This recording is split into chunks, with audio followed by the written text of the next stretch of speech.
तो रियल वाली लिए, अच्छा तरुण सर का है।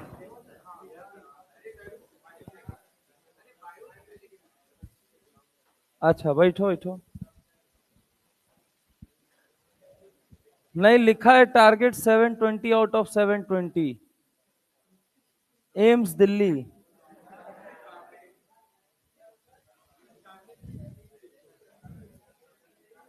मतलब ले चुका है या अभी लेने वाला है?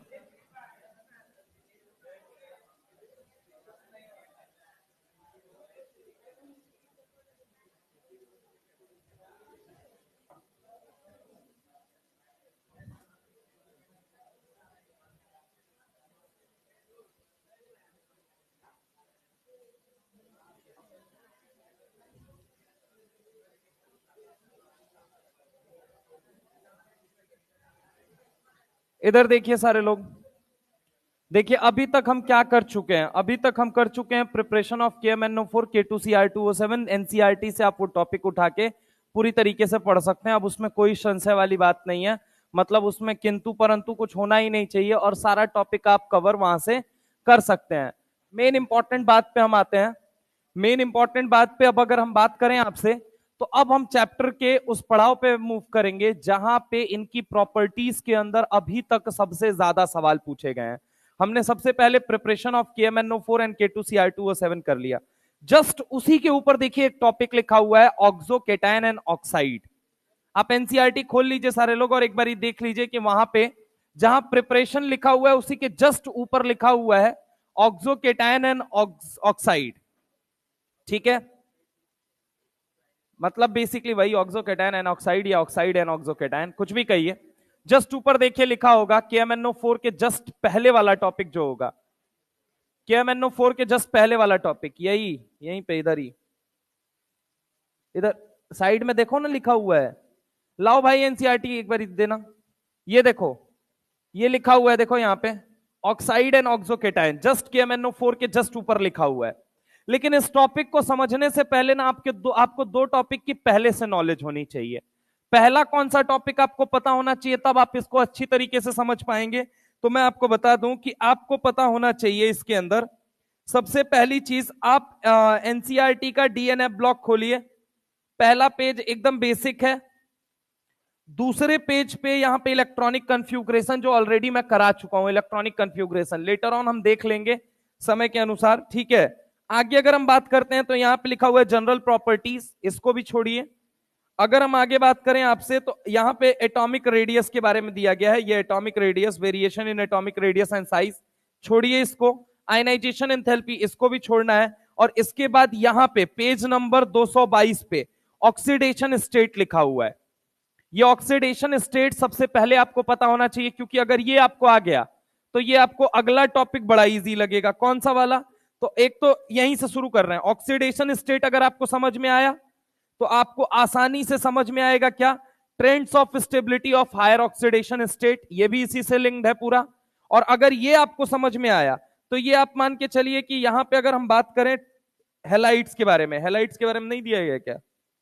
दिया तो होगा यार, कहीं ना कहीं दिया होगा। अच्छा नहीं दिया गया, नहीं दिया होगा यार, कहीं ना कहीं दिया गया होगा। है डिलीट मार दिया क्या? नहीं नहीं, नीचे ही दिया गया है। देखो यहीं पे अगर आप देखेंगे trends of stability of higher oxidation state, और ये वाला पूरा टॉपिक। ठीक है, इसके बाद आपको ऑक्सो केटायन और ऑक्साइड समझना बड़ा इजी हो जाता है आपके लिए, और एक एक बात आपको अच्छी तरीके से समझ में आती है। यानी कि अगर हम बात करें कि आज के लेक्चर में बेसिकली हम करने क्या वाले हैं, तो सबसे पहली चीज मैं आपको बता दूं कि ऑक्सीडेशन स्टेट, ऑक्सीडेशन स्टेट, इसके ट्रेंड्स क्या क्या ट्रेंड्स होते हैं। इसके बाद अगर हम बात करें ऑक्सीडेशन स्टेट ट्रेंड्स, उसके बाद अगर हम बात करें तो आपके लिए समझना क्या आसान हो जाएगा, ऑक्साइड एंड ऑक्सोकेटायन, ऑक्साइड एंड ऑक्सोकेटायन। अच्छा, अगर आपको ये तीनों समझ में आया तो आपको कैटालिटिक प्रॉपर्टी खुद ब खुद आएगी। कैटालिटिक प्रॉपर्टी अगर आई, अगर मैं बात करूं आपसे कि अगर ये तीनों समझ में आए तो आपको कैटालिटिक प्रॉपर्टीज उसमें लिखी हुई हैं, तो ये आराम से आएगी। और अगर ये आई तो आप ये मान के चलिए मैग्नेटिक मूवमेंट भी इन्हीं से कनेक्टेड होता है, तो मैग्नेटिक मूवमेंट भी आएगा। यानी एनसीईआरटी के अंदर आज जो हम 5 टॉपिक करने वाले हैं वो क्या करने वाले हैं, ऑक्सीडेशन स्टेट, इसका ट्रेंड्स, उसके बाद ऑक्साइड एंड ऑक्सोकेटायन, और उसके बाद कैटालिटिक प्रॉपर्टी और उसके बाद मैग्नेटिक मूवमेंट। अब जो बचे रह गए हैं इस चैप्टर में, अब जो बचे रह गए हैं वो मैं बता देता हूं क्या क्या बचा रह जाता है डी ब्लॉक में बेसिकली।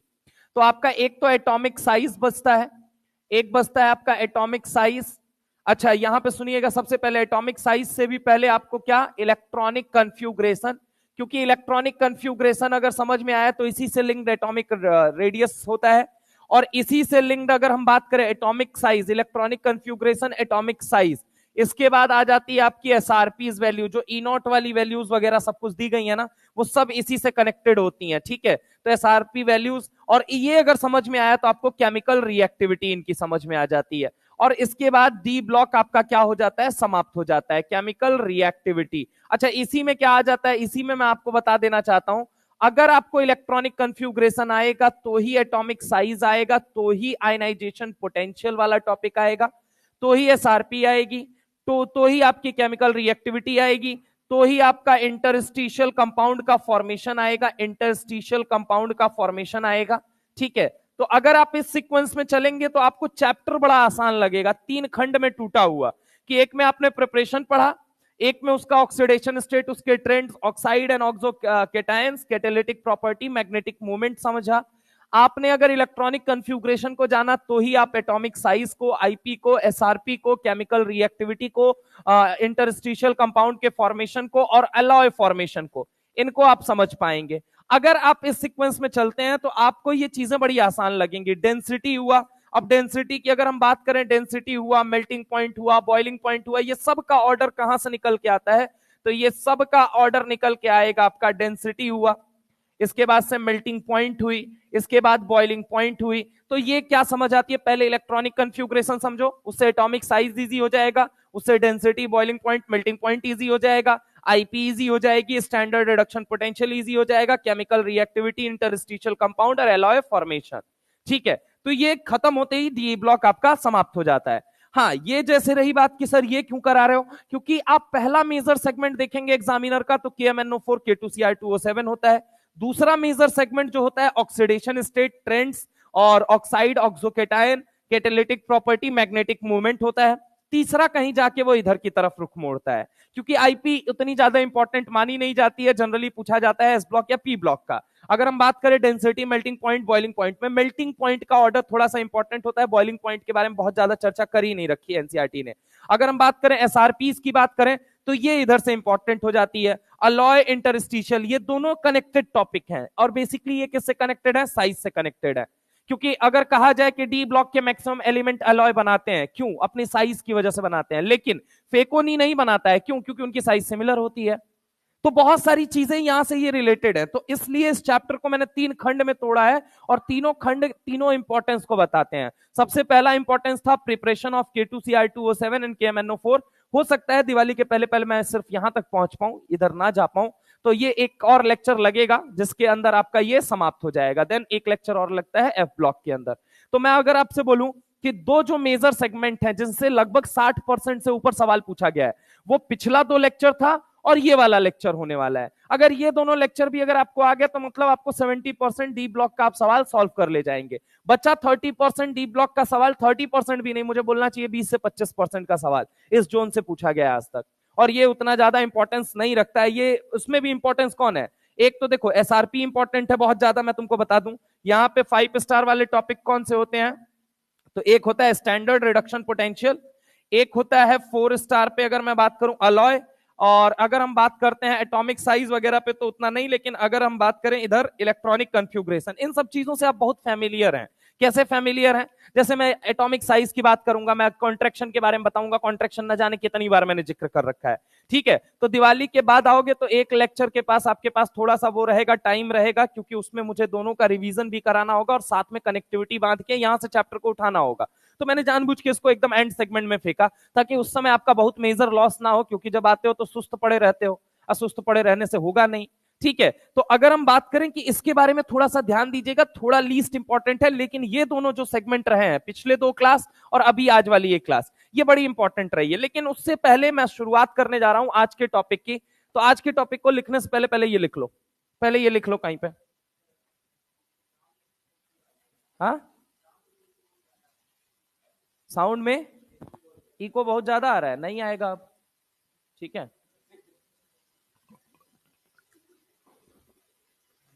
बोलो साउंड को इको ना करे ज्यादा,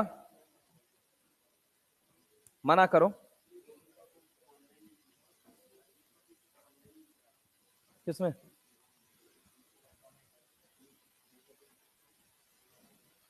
इंटरस्टिशियल ऑनलाइन अभी देखते हैं यार, वो मेरे एंड से नहीं होता है वो, तो फिर पूरे वर्टिकल में चेंज करना पड़ जाएगा ना। इसको नोट कर लीजिए।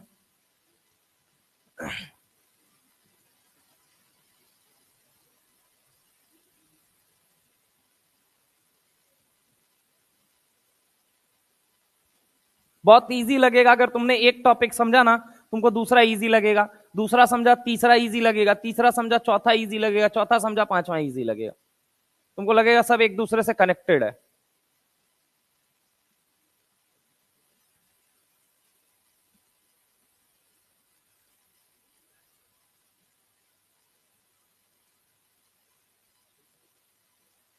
क्योंकि एनसीईआरटी के सीक्वेंस में है, लेकिन उस सीक्वेंस में भी कुछ चीजें बहुत इंपॉर्टेंट हैं।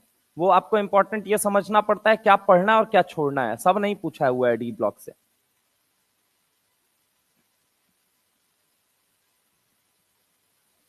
आज का लेक्चर वो वाला है, लेक्चर नंबर 3, और ये होगा लेक्चर नंबर 4। एक आध टॉपिक करा पाया तो यही करा दूंगा आज, लेकिन इसके पहले वाले जो हैं वो बहुत ज्यादा इंपॉर्टेंट है। K2CR2O7 KMNO4 का प्रिपरेशन। चलें भाई आगे चलें, चलो इधर देखते हैं, आना देखना है यहां पे।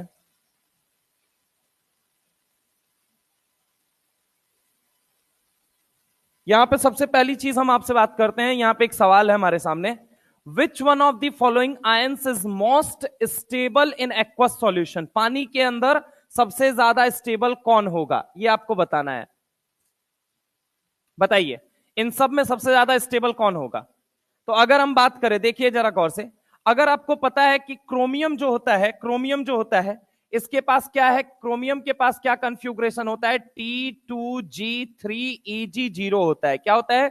T2G3Eg0 होता है। ये कहां मैंने बताया है, तो आप पेज को पलटिए और देखिए जहां पे K2Cr2O7 और KMNO4 में मैंने बोला है तगड़ा ऑक्सीडाइजिंग एजेंट कौन होता है, वहां मैंने बोला है कि Cr+6 से कहां आना चाहता है, +3 में आना चाहता है। चार्ज सब पे बराबर है। पानी को अट्रैक्ट करने की पावर दो वजहों से आती है, एक तो आपके ऊपर चार्ज ज्यादा होना चाहिए, दूसरा आपका साइज कम होना चाहिए। तो अगर हम बात करें, एक तो भाई के ऊपर चार्ज ज्यादा है, सब पे चार्ज बराबर ही है, तो इन सब में अगर देखा जाए तो इसके ऊपर ज्यादा सपोर्ट कर रहा है। दूसरी अगर हम बात करें, साइज छोटी होती है। तीसरी अगर मैं बात करूं तो इसके पास क्या कन्फ्यूग्रेशन होता है, हाफ फिल्ड कन्फ्यूग्रेशन होता है। अकॉर्डिंग टू सीएफटी इसके पास हाफ फिल्ड कन्फ्यूग्रेशन होता है। इसलिए अगर क्वेश्चन आ गया कि इन सब में बताइए कि एक्वस सॉल्यूशन के अंदर सबसे ज्यादा स्टेबल कौन होगा, then answer will go as Cr3+। यहां पे देखो Mn, कुछ लोग देख के कंफ्यूज होंगे। भाई मैं तुमको एक बात बता देता हूं, ढंग से सुनना, कि Mn जो होता है ये 2+ में ज्यादा स्टेबल होता है, ना कि 3+ में। समझ रहे हो? ये हाफ फील्ड ये भी बनता है, लेकिन 2+ में बनता है, ना कि 3+ में। तुम कहोगे सर ये दोनों की अगर हम बात करें तो इन दोनों की साइज तो उससे छोटी होनी चाहिए, चलो मान ली तुम्हारी बात, लेकिन क्या है इन दोनों के पास वो हाफ फील्ड वाला कंफ्यूग्रेशन है जो इसके पास है? तो आंसर है नहीं है। और अगर नहीं है इसका मतलब क्या हो जाएगा, आंसर क्या जाएगा आपका Cr3+। तो पहला सवाल ये, which of the following is ions is most stable in aqueous solution, answer क्या चला जाएगा आपका Cr+3। अब एक और बात लिखता है, Cr2+ is reducing in nature. अब एक बात बताओ, पहले रिड्यूसिंग है या ऑक्सीडाइजिंग है, समहाउ समझने की कोशिश करो। Cr2+ में रहना चाहता है या Cr3+ में रहना चाहता है? पहले 3+ में। इसके लिए ये इलेक्ट्रॉन छोड़ेगा या इलेक्ट्रॉन खाएगा? अगर ये इलेक्ट्रॉन छोड़ेगा तो जरा गौर से मेरी बात को समझना, इलेक्ट्रॉन ये क्या करेगा, छोड़ेगा। तो छोड़ेगा तो खुद का क्या करवा रहा है, खुद का तो ऑक्सीडेशन करवा रहा है। आज जो इसका इलेक्ट्रॉन खाएगा उसका क्या करवा देगा, रिडक्शन। यानी ये रिड्यूसिंग है या नहीं है, ये मुझे बताओ, ये रिड्यूसिंग है या नहीं है? पहली चीज, Cr2+ रिड्यूसिंग है या नहीं है? अच्छा Mn बताना। Mn अगर हम बात करें, Mn2+, Mn2+ नहीं, Mn3+, Mn3+ रिड्यूसिंग है या ऑक्सीडाइजिंग है? तो याद रखना Cr2+ कैसा होता है, रिड्यूसिंग होता है। कैसा होता है बोलो जल्दी, रिड्यूसिंग। लेकिन अगर सवाल में तुमसे लिख दे कि Mn3+, Mn3+ क्या होगा, तो Mn3+ कहां से कहां आना चाहता है, Mn3+ से कहां आना चाहता है, Mn+2। अब एक बात तो, खुद का क्या कर रहा है ये, रिडक्शन या ऑक्सीडेशन? अगर मान लो ये खुद का कर रहा है ऑक्सीडेशन, क्या कर रहा है बोलो जल्दी, ऑक्सीडेशन। ऑब्वियस है ऑक्सीडेशन के लिए क्या करना पड़ेगा, इसको इलेक्ट्रॉन छोड़ना पड़ेगा। कोई तो इसका इलेक्ट्रॉन खाएगा, जो इलेक्ट्रॉन खाएगा उसका क्या हो जाएगा, रिडक्शन। इसलिए इसको बोला क्या जाता है, रिड्यूसिंग आयन। क्या बोला जाता है, रिड्यूसिंग आयन। अच्छा मैं तुमसे बोलूं Mn3+ कहां से कहां आना चाहता है, तो +3 से कहां आना चाहता है, +2। अच्छा +2 आना चाहता है तो ये कैसा आयन हो जाएगा, ऑक्सीडाइजिंग। कैसा आयन हो जाएगा, ऑक्सीडाइजिंग। यानी पिछले वाले सवाल में ही देखो, तो पिछले वाले सवाल में Mn3+ दिया गया है, यहां पे नीचे अगर आप चाहें तो मेंशन कर सकते हैं कि ये कैसा आयन होता है, ऑक्सीडाइजिंग आयन। ठीक है, इसके ऊपर भी सवाल बना सकता है। और ये कैसा आयन होता है बोलो जल्दी, रिड्यूसिंग आयन। कैसा होता है, रिड्यूसिंग आयन। तो ऑप्शन और क्वेश्चन कुछ इस तरीके से सेट हैं कि आप एक के बाद दूसरा इजिली पकड़ पाए कि कहने का, हाँ क्या चीज, अच्छा क्रोमियम 2+, सॉरी क्रोमियम 2+, यस। अगर हम यहां पे बात करें क्रोमियम+2 जो होगा ये कैसा होगा, रिड्यूसिंग। और Mn3+ कैसा होगा, ऑक्सीडाइजिंग। तो अगर हम बात करें क्रोमियम 2+ कैसा होता है, रिड्यूसिंग होता है, और Mn3+ कैसा होता है, ऑक्सीडाइजिंग होता है। अब स्टेटमेंट उसने बना लिया कि Cr2 is reducing in nature because, क्यों है रिड्यूसिंग इन नेचर, क्योंकि भाई Cr2+ इलेक्ट्रॉन छोड़ के Cr+3 में जाना चाहता है। जब वो +3 में जाएगा तो उससे उसको क्या गेन होगा, हाफ फील्ड स्टेबल कंफ्यूग्रेशन। कौन सा, T2G3Eg0 बनेगा। क्या बनेगा, T2G3Eg0। तो अब यहां पे देखो क्या लिखा हुआ है, Cr2+ configuration changes from D4 to D3 to achieve the half field T2G, पहला ऑप्शन। फिर देखना पहले Cr2+ का कंफ्यूग्रेशन, Cr का एटॉमिक नंबर बोलो 24, कंफ्यूग्रेशन क्या बना, Ar, आगे क्या बना 3d5 4s1। अब देखो Cr+2 लिख लेते हैं पहले, +2, तो ये क्या हो जाएगा Ar, आगे क्या हो जाएगा, एक इलेक्ट्रॉन यहां से गायब करो, ये 4s क्या बन गया बोलो जल्दी, 0, और एक इलेक्ट्रॉन यहां से गायब करो, D4। सर आपने बोला था D4 नहीं एग्जिस्ट करता, मैंने बोला था एलिमेंटल फॉर्म में नहीं एग्जिस्ट करता है। समझ रहे हो मेरी बात को, ये एलिमेंटल फॉर्म नहीं है, ये आयनिक फॉर्म है। तो आयनिक फॉर्म में D4 भी एग्जिस्ट करेगा, D9 भी एग्जिस्ट करेगा। हमेशा याद रखिएगा कि D4 और D9 एग्जिस्ट करते हैं, कहां एग्जिस्ट करते हैं, आयंस के फॉर्म में, एलिमेंटल फॉर्म में नहीं एग्जिस्ट करते। कॉपी के अंदर ये बात लिखो,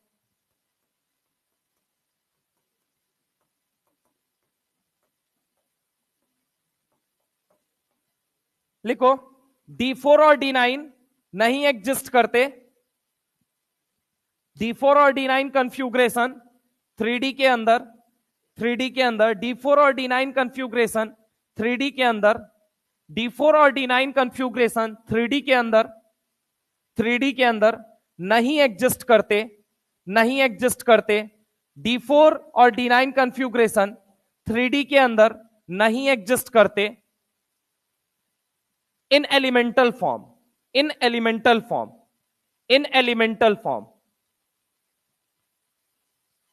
इन एलिमेंटल फॉर्म। लेकिन लेकिन लेकिन लेकिन आयोनिक फॉर्म में वो एग्जिस्ट करते हैं, लेकिन आयोनिक फॉर्म में वो एग्जिस्ट करते हैं। अब 3D का कंफ्यूग्रेशन आज ही जाके देख लेना, इलेक्ट्रॉनिक कंफ्यूग्रेशन एस पैरेलल चल रहा है।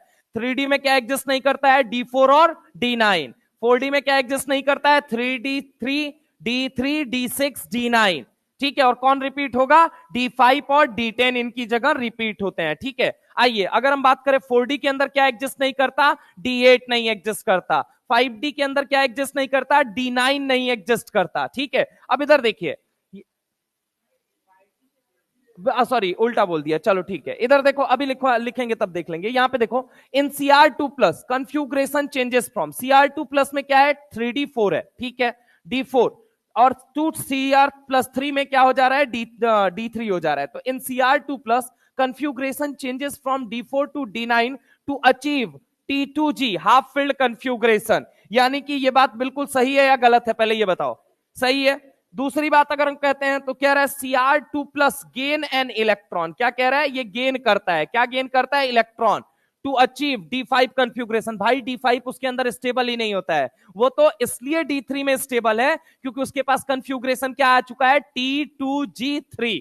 ठीक है, अब आगे अगर हम देखें, Cr2+ give an electron to achieve D5 configuration. Cr2 plus एक इलेक्ट्रॉन देता है, अरे देगा भाई ना, तो वो क्या बनेगा, Cr3 प्लस बनेगा, और बन के वो क्या अचीव करेगा, D5 नहीं अचीव करेगा, क्या अचीव करेगा, D3। यानी कि D3 का मतलब क्या हो गया, T2G3। आगे देखो, Cr2 plus configuration changes from D4 to D3, D4 to D3। ये Cr2 प्लस कंफ्यूग्रेशन कहां से कहां चेंज कर रहा है, D4 to D3 to achieve half filled d subshell. अरे डी सबशेल हाफ फिल्ड थोड़ी अचीव कर रहा है भाई, वो T2G3 अचीव कर रहा है, CFT के अकॉर्डिंग वो स्टेबल बन रहा है, ना कि VVT के अकॉर्डिंग। इसलिए ये आंसर क्या हो जाएगा, गलत हो जाएगा। ये किसके लिए सही होना चाहिए आपका, ये मैग्नीज के लिए सही होगा, लेकिन ये क्रोमियम के लिए सही नहीं होगा। इसलिए करेक्ट आंसर क्या हो जाएगा, पहला वाला, कि in Cr2 plus configuration changes from D4 to D3 to achieve half filled T2G configuration। Actual में क्या बनेगा यहाँ पे, T2G3 बनेगा और Eg क्या बन जाएगा, 0 बन जाएगा। ठीक है, आगे देखिएगा, नेक्स्ट सवाल है आपके सामने, कह रहा है Cr2 is oxidizing, क्या बोल रहा है, Cr2 is oxidizing and Mn3 plus is reducing। देखो अब तीसरा सवाल उसी से कनेक्टेड है, पहला सवाल आया, दूसरा आएगा, दूसरा आया, तीसरा आएगा। तो अगर हम बात करें Cr2 प्लस इज ऑक्सीडाइजिंग, एक बात बता, अभी तुझे मैंने बताया थोड़ी देर पहले कि Cr2 प्लस कैसा आयन है, रिड्यूसिंग, और Mn3 प्लस कैसा है, ऑक्सीडाइजिंग। अब सवाल में उसने क्या दे दिया, Cr2 plus is oxidising and Mn3 plus is reducing in nature. ये ट्रू है या फॉल्स है, फॉल्स है। अब बोलता है scandium compound are repelled by applying magnetic field. देख, मैग्नेटिक फील्ड के बारे में सोचना, अभी आएगा ये वैसे तो आगे, लेकिन मैं तुझे बताता हूं। जनरली मैग्नेटिक फील्ड लाइंस को कौन पास बुलाता है, जिसके पास क्या हो, जो पैरामैग्नेटिक, और पैरामैग्नेटिक होने के लिए आपके पास क्या होना चाहिए, अनपेयर्ड इलेक्ट्रॉन। स्कैंडियम का कंफ्यूग्रेशन चलो लिखते हैं, स्कैंडियम का, तो स्कैंडियम का एटॉमिक नंबर कितना है, 21। अब आपने क्या किया, कंफ्यूग्रेशन लिखा Ar, ये क्या बन गया, बोलो जल्दी, 3d1, और ये क्या बन गया, 4s2। अब मान लीजिए आपने तीनों इलेक्ट्रॉन निकाल दिया, तो अब स्कैंडियम क्या बन चुका है, +3, और +3 बन जाएगा तो कंफ्यूग्रेशन क्या बन गया, Ar3d0, और 4s भी क्या बन गया, 0। क्या इसके पास कोई अनपेयर्ड इलेक्ट्रॉन आपको दिख रहा है, नहीं दिख रहा है। तो generally unpaired electron containing species are paramagnetic and coloured. अब ये क्या कह रहा है, scandium compound are repelled by the applying magnetic field. इसका मतलब क्या है, देख, पैरामैग्नेटिज्म और डायमैग्नेटिज्म का मतलब समझ, कि मान ले मैग्नेटिक फील्ड लाइंस ऐसे जा रही थी, आपने इसमें एक सब्सटेंस को रख दिया, अब क्या होने लगी, दो कंडीशन हो सकती है, कि मैग्नेटिक फील्ड लाइन जाते जाते अपना पाथ बदलना शुरू कर दे। समझ रहे हो मेरी बात को, सब्सटेंस आपने रखा तो ये क्या करने लगे, अपना पाथ बदल लें, और ये क्या करने लगे, दूर भागने लगे, क्या करने लगे, दूर भागने लगे। और दूसरी कंडीशन क्या हो सकती है, कि मान ले कोई सब्सटेंस तूने रखा है, मैग्नेटिक फील्ड लाइंस जा रही है, अट्रैक्ट होने लगी, क्या होने लगी, बोलो जल्दी, अट्रैक्ट। अगर वो अट्रैक्ट हो रही है, मतलब सब्सटेंस अगर पास बुला रहा है मैग्नेटिक फील्ड लाइंस को, तो हम इसे क्या बोलेंगे, पैरामैग्नेटिक। क्या बोलते हैं, पैरामैग्नेटिक। और अगर ये दूर भगा रहा है तो हम इसे क्या बोलेंगे, डायामैग्नेटिक। समझ रहे हो, डायामैग्नेटिक, जो दूर भगा है डाया, जो पास बुलाए पैरा। अगर वो पेयर्ड है तो वो डायामैग्नेटिक होगा, अगर वो अनपेयर्ड है तो वो कैसा होगा, generally paramagnetic, accept B2O2 and S2, क्योंकि उसमें हमको लगता ऐसा है कि उसके अंदर सारे पेयर्ड है, लेकिन एमओटी के अनुसार अगर आप देखेंगे तो वो कैसे होते हैं, सारे अनपेयर्ड होते हैं, इसलिए वो पास बुलाते हैं। तो याद रखना कि मैग्नेटिक फील्ड लाइंस जा रही हैं, मैग्नेटिक फील्ड लाइंस जा रही हैं, कौन पास, जो पास बुलाए पैरा, जो दूर भगाए दाया। तो अब यहां पे देखो क्या लिखता है, scandium 3 compounds are repelled by the applied magnetic field. इसका मतलब क्या है, कि ये मैग्नेटिक फील्ड लाइंस को दूर भगा रही हैं। दूर क्यों भगा रही हैं, क्योंकि ये कैसी हैं, डायामैग्नेटिक है। डायामैग्नेटिक क्यों है, क्योंकि इनके पास कोई अनपेयर्ड इलेक्ट्रॉन नहीं है। तो ये स्टेटमेंट सही है या गलत है, पहले ये मुझे बताइए। तो आंसर क्या हो जाएगा, statement 1 is false, statement 2 is सही। तो अब यहां पे क्या लिखा है, both the statement are correct, गलत। Both statement 1 and statement 2 are incorrect, गलत। Statement 1 is correct but statement 2 is incorrect, गलत। Statement 1 is incorrect but statement 2 is correct. तो आंसर क्या हो जाएगा, 4 हो जाएगा। समझ रहे हो, पहला स्टेटमेंट क्या है आपका, गलत है, और दूसरा स्टेटमेंट क्या है, सही है। सर अगर मुझे इस स्टेटमेंट को सही बनाना हो तो मैं कैसे बना सकता हूं, आप एक काम करिए, शब्दों से खेल जाइए इसके। रिड्यूसिंग की जगह ऑक्सीडाइजिंग लिख दीजिए, ऑक्सीडाइजिंग की जगह रिड्यूसिंग।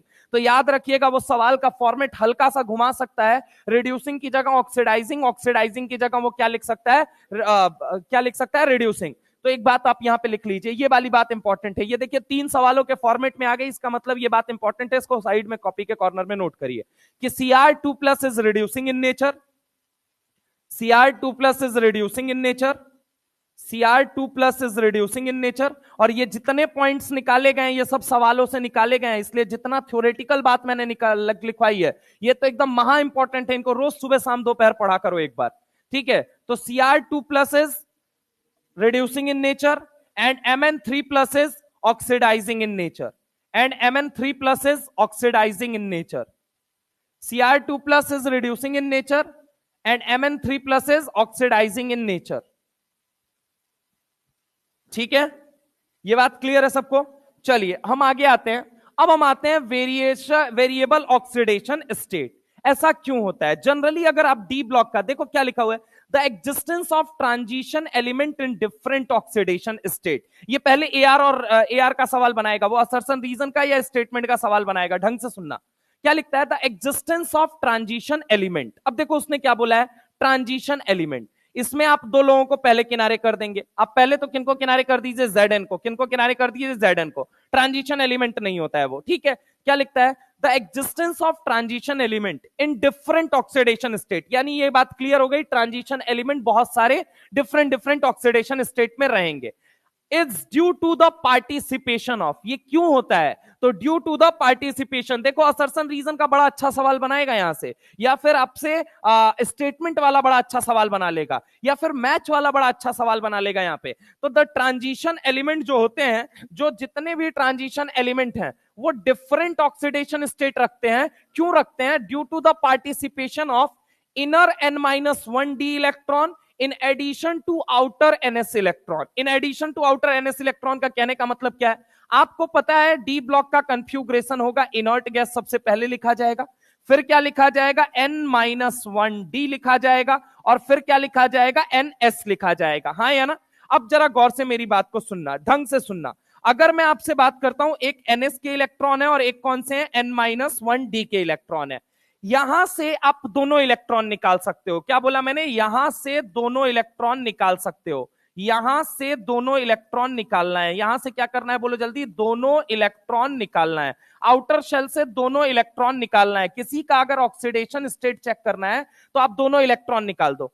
n-1d में जितने अनपेयर्ड इलेक्ट्रॉन है उतने आप बाहर निकाल सकते हो। n-1d में जितने अनपेयर्ड इलेक्ट्रॉन है, जितने अनपेयर्ड इलेक्ट्रॉन है, जितने अनपेयर्ड इलेक्ट्रॉन है, जितने क्या है बोलो जल्दी, अनपेयर्ड इलेक्ट्रॉन है, उतने आप बाहर निकाल सकते हो, उतने बाहर निकाल सकते हो। अब सुनना जरा गौर से, बाहर निकाल सकते हो, बाहर निकाल सकते हो। जितने अनपेयर्ड इलेक्ट्रॉन है उतने क्या निकाल सकते हो, बाहर निकाल सकते हो। अब जरा गौर से मेरी बात को सुनना, उतने बाहर निकाल सकते हो। अब जरा गौर से सुनना, क्या लिखता है, the existence of transition element in different oxidation state is due to participation of inner n-1d electron in addition to outer s electron। क्या बोल रहा है, outer ns electron। because ऐसा क्यों होता है, the energies of ns and n-1d subshell are nearly same। मतलब जो इनकी एनर्जी गैप होता है, इन दोनों के बीच का जो एनर्जी गैप है, इन दोनों के बीच के एनर्जी गैप जो होते हैं, ये जो एनर्जी गैप है, एनर्जी गैप बहुत कम होता है। क्या बोला मैंने, बोलो जल्दी, एनर्जी गैप बहुत कम होता है। क्या बोला, बोलो जल्दी, एनर्जी गैप बहुत कम होता है। इसलिए आप आसानी से दोनों s के इलेक्ट्रॉन निकाल लोगे। और जितना n-1d, मैंने एक लाइन बोली थी अगर आप लोग भूल गए हो तो, अगर d को जरूरत पड़ेगी तो वो भीख किससे मांगेगा, s से, और अगर f को जरूरत पड़ेगी तो वो किससे भीख मांगेगा, d से। लिखो, d को जरूरत पड़ने पे वो s से इलेक्ट्रॉन की भीख मांगता है। d को जरूरत पड़ने पर, d को जरूरत पड़ने पर, d को जरूरत पड़ने पर वो s से इलेक्ट्रॉन की भीख मांगता है। d को जरूरत पड़ने पर वो s से इलेक्ट्रॉन की भीख मांगता है। d को जरूरत पड़ने पर वो s से इलेक्ट्रॉन की भीख मांगता है, क्योंकि इनके बीच का एनर्जी गैप कम होता है। ये एनसीईआरटी की लाइन है, क्योंकि इनके बीच का एनर्जी गैप कम होता है, क्योंकि इनके बीच का एनर्जी गैप कम होता है, क्योंकि इनके बीच का एनर्जी गैप कम होता है, क्योंकि इनके बीच का एनर्जी गैप कम होता है, ठीक है। इस वजह से आसानी से इलेक्ट्रॉन, तो यहां से दोनों इलेक्ट्रॉन निकाल सकते हो। अब दोनों इलेक्ट्रॉन निकाल सकते हो तो एक बात बताओ, सबके अंदर 2 इलेक्ट्रॉन निकाल सकते हो, कोई भी हो, शुरू से लेके एंड तक, स्कैंडियम हो, टाइटेनियम हो, उसके बाद से क्या हो गया आपका, vanadium, chromium, manganese, iron, cobalt, nickel, copper, zinc, सबके अंदर 2-2 इलेक्ट्रॉन निकाल सकते हो। लेकिन अगर मैं आपसे बात करता हूं, यहां पे ढंग से सुनिएगा, जैसे स्कैंडियम के अंदर अगर आप देखेंगे 4s इलेक्ट्रॉन कितना दिख रहा है, 2 2 4, यहां पे सॉरी 2 2 2, यहां पे कितना दिख रहा है, 1, यहां पे कितना दिख रहा है, 2 2 2 2 1। अब देखो यहीं पे कंफ्यूग्रेशन क्लियर हो जा रहा है। क्या एक बात बताओ, 1 आ रहा है, 3D1, 3D2, 3D3, 3D4 आ रहा है या नहीं आ रहा है? तो आंसर क्या है, 3D4 डू नॉट एग्जिस्ट। आप कंफ्यूग्रेशन देखेंगे तो D4 नहीं मिलता है, D5 आ रहा है, 5 आ रहा है, 5 क्या कर रहा है, रिपीट कर रहा है, यानी कि रिपीट हमेशा कौन करेगा, हमेशा मैंने बोला था आपको, रिपीट हमेशा कौन करेगा, D5। फिर 6 आ रहा है, 7 आ रहा है, 8 आ रहा है, 9 नहीं आ रहा है, मतलब 3D4 और 3D9 3D के अंदर एग्जिस्ट नहीं करते, डू नॉट एग्जिस्ट। लेकिन कौन से फॉर्म में एग्जिस्ट नहीं करते हैं, एलिमेंटल फॉर्म में। क्या आयनिक फॉर्म में एग्जिस्ट करेंगे या नहीं करेंगे, करेंगे, बिल्कुल करेंगे। अच्छा, इनकी जगह रिपीट कौन हो रहा है, तो अगर आप देखेंगे तो या तो D5 रिपीट हो रहा है, या कौन रिपीट हो रहा है, D10 रिपीट हो रहा है। ये बात मैं पहले पीरियोडिक टेबल के अंदर बहुत लंबा समय देके करा चुका हूं ऑलरेडी। तो यहां पे इनकी जगह रिपीट कौन होता है, तो रिपीट होता है 3D5 या 3D10, क्या होते हैं, रिपीट होते हैं। जो 4 के मतलब 5 के पहले वाले नंबर हैं उनके लिए कौन रिपीट करेगा, 5, और जो 10 के पहले वाले और 5 के बाद वाले हैं उनके लिए कौन रिपीट करेगा, 10। तो ये क्या करते हैं, रिपीट करते हैं। अब एक बात बताइए, क्या इनके अंदर 2 इलेक्ट्रॉन पाया जा रहा है या नहीं पाया जा रहा है, ये सोच के बताओ, क्या इनके अंदर 2 इलेक्ट्रॉन पाया जा रहा है? 2 इलेक्ट्रॉन निकालोगे तो क्या जिंक कितने में रहेगा, +2 में, ये भी आएगा या नहीं आएगा? स्कैंडियम के अंदर, कॉपर के अंदर कितना है, 1 इलेक्ट्रॉन है। तो सबसे पहले मैंने क्या बोला आपको, कहां से, यहां से दोनों इलेक्ट्रॉन निकालना है। अगर 2 इलेक्ट्रॉन है, दोनों निकालना है, 1 है तो 1 निकालोगे। तो एक बात तो Cu कितना में रहेगा, +1 में रहेगा, कितने में रहेगा, +1 में। तो Cu की अगर हम बात करते हैं तो Cu के अंदर एक ही इलेक्ट्रॉन है, इसलिए ये +1 में आता है। यहां पे अगर हम बात करें, ये भी +2 में, ये भी +2 में, ये भी कितने में आएगा, +2 में। अगर हम इसकी मैग्नीज की बात करते हैं तो ये भी कितने में आएगा, +2 में। लेकिन क्रोमियम कितने में आएगा अगर हम बात करें तो +1 में। अब देखिएगा वेनेडियम कितने में आएगा, +2 में। अच्छा, टाइटेनियम कितने में आएगा, +2 में। यानी कि स्कैंडियम में भी अगर हम बात करें तो +2। लेकिन एनसीईआरटी लिखती है कि अनफॉर्चुनेटली स्कैंडियम के अंदर कभी +2 नहीं देखा गया। अब इसका रीजन भी मैं दूंगा, ऐसा क्यों वो कह रही है, अभी सुनो जरा गौर से। यहां पे देखोगे तो आप देखोगे तो क्या देखने को मिलेगा, टाइटेनियम में +2 है, वेनेडियम में +2 है। एनसीईआरटी के अंदर अगर आप देखोगे तो +2 +2 +2 +2 +2 +2 +1 यहां पे देखने को मिल रहा है, और यहां पे क्या देखने को मिल रहा है, +2। अब देखो यहां पे नोट करने वाली बात क्या है, एक तो यहां पे +2 देखने को नहीं मिल रहा है, स्कैंडियम के अंदर +2 देखने को नहीं मिलता। पहला पॉइंट ये लिखो, स्कैंडियम के अंदर +2 देखने को नहीं मिलता, स्कैंडियम के अंदर +2 देखने को नहीं मिलता, स्कैंडियम के अंदर +2 देखने को नहीं मिलता है। अगर आप देखेंगे तो एनसीईआरटी के अनुसार स्कैंडियम के अंदर +2 देखने को नहीं मिल रहा है। क्रोमियम के अंदर, अगला बात लिखो, क्रोमियम के अंदर +2 नहीं दिखना चाहिए था, क्रोमियम के अंदर +2 नहीं दिखना चाहिए था, +2 नहीं दिखना चाहिए था, फिर भी देखने को मिलता है, फिर भी देखने को मिलता है। क्रोमियम के अंदर +2 नहीं देखने को मिलता है, मिलना चाहिए था, बट फिर भी देखने को मिलता है, फिर भी देखने को मिलता है। ठीक है, ये 2 एक्सेप्शनल, सबसे पहली बात NS इलेक्ट्रॉन के बेसिस पे बने। ठीक है, कि इसके अंदर +2 देखने को मिलना चाहिए था, नहीं मिलता है। क्रोमियम के अंदर नहीं मिलना चाहिए था, तो मैं देखने को मिलता है। मैंने अभी आपको बताया देखो कि क्रोमियम के अंदर +1 देखने को मिलना चाहिए था, +2 नहीं देखने को मिलना चाहिए था, लेकिन फिर भी इसके अंदर देखने को मिलता है। तो 2 जगह आपकी एक तो एक्सेप्शनल प्रॉपर्टी देखने को रिफ्लेक्ट हो रही है। पहला अगर हम बात करें तो पहला हो गया स्कैंडियम, ये स्टार मार्क करने वाला पॉइंट, और दूसरा क्या हो गया, क्रोमियम। बाकी सब में कोई प्रॉब्लम नहीं है कि कैसे आ रहा है जनरल ऑक्सीडेशन स्टेट। अब सुनना जरा गौर से, यहां पे अगर आप देखोगे इनके अंदर +3 है, +4 है, इनके अंदर +3 +4 +5, इनके अंदर +3 +4 +5 +6, इनके अंदर 3 4 5 6 7। अब आगे जाएंगे तो आयरन के अंदर क्या देखने को नहीं मिल रहा है, +5 नहीं देखने को मिल रहा है। अगर ढंग से देखिए तो एनसीईआरटी ने लिखा है आयरन के अंदर +5 नहीं देखने को मिलता है। क्यों नहीं देखने को मिलता है, आज तक कंपाउंड ही नहीं मिला +5 में इसका। तो पहली चीज लिखो, आयरन के अंदर +5 देखने को नहीं मिलता है, आयरन के अंदर +5 देखने को नहीं मिलता है, आयरन के अंदर +5 देखने को नहीं मिलता है।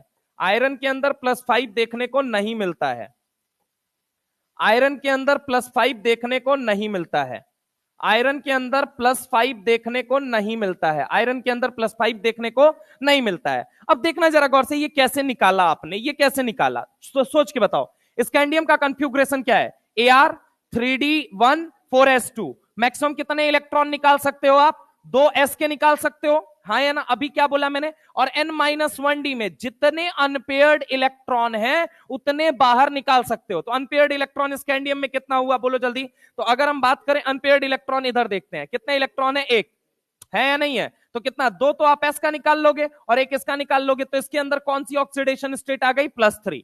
अच्छा पीछे इधर आ जाओ, तो 2 तो इसको निकालोगे, +2 आएगा ही आएगा। इधर अगर हम बात करें कितने अनपेयर्ड है, 3 अनपेयर्ड है, 2 अनपेयर्ड है सॉरी, एक कौन सा है, +2 में भी आएगा, उसके बाद से किस में आएगा, बोलो जल्दी, +3 में भी आएगा, और किस में आएगा, +4 में भी। यस, कॉमनली क्या देखा गया है इनके अंदर, +4।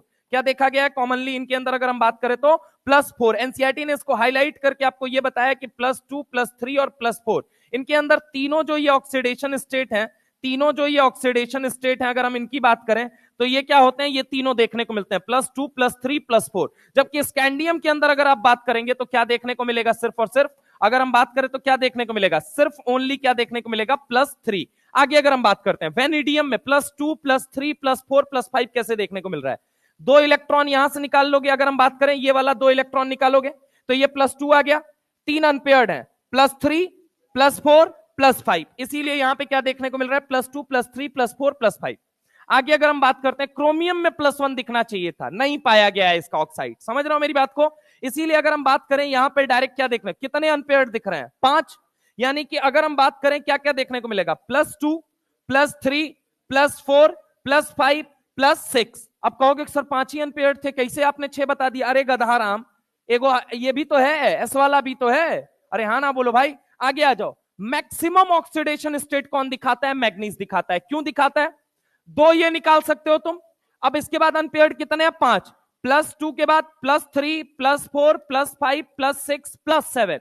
इसीलिए मैग्नीज के बारे में याद रखिएगा कि मैग्नीज का सबसे हाईएस्ट ऑक्सीड, सबसे ज्यादा मैक्सिमम ऑक्सीडेशन स्टेट, तो लिखो कॉपी के अंदर, मैग्नीज जो होता है, मैग्नीज जो होता है ये मैक्सिमम वेरिएबल ऑक्सीडेशन स्टेट दिखाता है। मैग्नीज जो होता है ये मैक्सिमम वेरिएबल ऑक्सीडेशन स्टेट दिखाता है।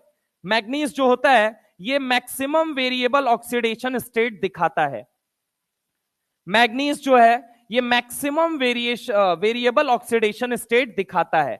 आगे अगर हम बात करते हैं, पहले इंक्रीज हुआ, अब क्या हो रहा है, डिक्रीज हो रहा है। एनसीईआरटी अपनी लाइनों में ये बात चेपेगी, यहां पे देख लो सारे लोग पहले फटाफट, ठीक है। पहले ये क्या हो रहा है, इंक्रीज हो रहा है, और फिर क्या हो रहा है, डिक्रीज हो रहा है। इसीलिए एनसीईआरटी अभी आगे चल के लिखेगी। एनीवे पहले हम इनको समझते हैं कि फेको में क्या होना चाहिए, +2, +3, +4, +6। अब तुम कहोगे सर एक बात है, ये क्यों नहीं दिखा रहा है, इसके पास अगर हम देखें तो इसके पास देखें 6, 2, 8 इलेक्ट्रॉन है। अरे गधा, एक बात बताओ, आयरन का अगर हम बात करते हैं तो आयरन का मतलब क्या हुआ, आयरन का मतलब ये हुआ एटॉमिक नंबर 26, कन्फ्यूग्रेशन क्या हो गया, Ar। अच्छा ये क्या बन जाएगा, 3d5। ये देखो यहाँ पे 1, 2, 3, 4, 5, 1 electron, 2 electron, 3 electron, 4 electron, 5 electron, और ये क्या हो गया, 6 इलेक्ट्रॉन, और ये क्या हो गया, 4s2। चलो माना ये 2 इलेक्ट्रॉन तुम निकाल लोगे, कोई दिक्कत नहीं है। अनपेयर्ड कितने दिख रहे हैं ये बता, मैंने तुझे क्या बोला, n-1d में से कितने, जितने अनपेयर्ड इलेक्ट्रॉन है उतने बाहर निकाल सकते हो। तो एक बात तो, अनपेयर्ड इलेक्ट्रॉन कितने दिख रहे हैं, 4। 2 निकाला इसने, +2 आया, एक और निकाला +3 आया, एक और निकाला +4 आया, एक और निकालता तो +5 आता, लेकिन आयरन में +5 अकॉर्डिंग टू एनसीईआरटी पाया ही नहीं गया है। इस वजह से आयरन में +5 एग्जिस्ट नहीं करेगा। और अब एक और इलेक्ट्रॉन निकालोगे तो कितना आ जाएगा, +6। तो इसीलिए एनसीईआरटी ने टेबल लिखते वक्त लिखा +2, +3, +4, +5 नहीं पाया जाता, देन क्या पाया जाता है, डायरेक्ट +6। अब आ जाओ कोबाल्ट में, तो कोबाल्ट में जैसे ही आगे चलोगे, कोबाल्ट में जैसे ही आगे चलोगे, अगर मैं तुमसे बात करूं, चलो इधर ही आ जाते हैं। कोबाल्ट में, कोबाल्ट का एटॉमिक नंबर कितना है, 27। कन्फ्यूग्रेशन क्या बना, Ar। Ar के बाद ये क्या बन गया, डी का डब्बा।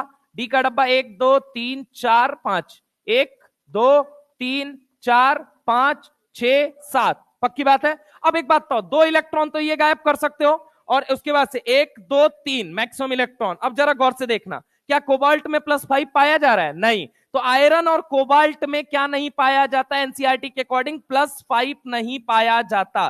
तो यहां पे लिखो, एक और बात लिखो, कोबाल्ट में +5 नहीं पाया जाता। कोबाल्ट में +5 नहीं पाया जाता। आयरन और कोबाल्ट में +5 नहीं पाया जाता। आयरन और कोबाल्ट में +5 नहीं पाया जाता। आयरन और कोबाल्ट में +5 नहीं पाया जाता। आयरन और कोबाल्ट में +5 नहीं पाया जाता। आ जाओ निकल की बात करते हैं। एटॉमिक नंबर कितना है? 28 है। सबसे पहले क्या लिखा आपने? आर्गन। आर्गन के बाद अगर हम बात करें तो यहां पे जरा गौर से देखिएगा, यहां पे अगर मैं आपसे बात करता हूं तो ये ढंग से देखो, ये क्या हो गया? 1 2 3 4 5। अब देखो यहां पे 1 2 3 4 5 6 7 8, ये कितना होता है? 3d8 होता है। तो अब बताओ इसके अंदर कितने इलेक्ट्रॉन निकाल सकते हो आप? 2 इलेक्ट्रॉन तो ये गायब कर दोगे, एक यहां से गायब करोगे 3, एक यहां से गायब करोगे 4, यानी कि इसके अंदर क्या पाया गया? 2 3 4। अब कोई प्रॉब्लम नहीं है। उधर आ जाओ, कॉपर में आ जाओ। तो कॉपर में अगर हम बात करते हैं तो कॉपर का एटॉमिक नंबर कितना हो जाता है? तो कॉपर का एटॉमिक नंबर 29। कंफ्यूग्रेशन क्या बन जाएगा? 3d10 और 4s1, यानी कि इसके अंदर क्या +2 पाया जाना चाहिए था कभी? ये मुझे सोच के बताओ। यहां पे अगर हम बात करें कि एक बात तो 3d10 है, 3d10 का मतलब क्या हो गया? सारे पेयर्ड हैं या सारे अनपेयर्ड हैं? लेकिन कॉपर का एक्वस सॉल्यूशन के अंदर पाया गया। उसका रीजन एनसीईआरटी ने जरूर लिखा है कि यहां पे +2 नहीं पाया जाना चाहिए था, सॉरी +1 नहीं पाया सॉरी +2 नहीं पाया जाना चाहिए था, +1 सिर्फ पाया जाना चाहिए था, क्योंकि 4s1 है तो सिर्फ एक ही इलेक्ट्रॉन निकाल सकते हो। यहां सारे पेयर्ड हैं तो मेरे भाई एलिमेंटल फॉर्म में वो पेयर्ड है। अगर वो आयनिक फॉर्म में चला गया तो वो पेयर्ड नहीं रह जाता है, और यही कारण है कि इसके अंदर +2 पाया जाता है। तो लिखो कॉपर के अंदर, कॉपर के अंदर, कॉपर के अंदर, कॉपर के अंदर, कॉपर के अंदर +2 पाया जाता है, जबकि नहीं पाया जाना चाहिए, जबकि नहीं पाया जाना चाहिए, जबकि नहीं पाया जाना चाहिए। और वो कहां पाया गया? एक्वस सॉल्यूशन के अंदर पाया गया है। उसका रीजन क्या है? उसका रीजन एनसीईआरटी आगे चल के लिखती है।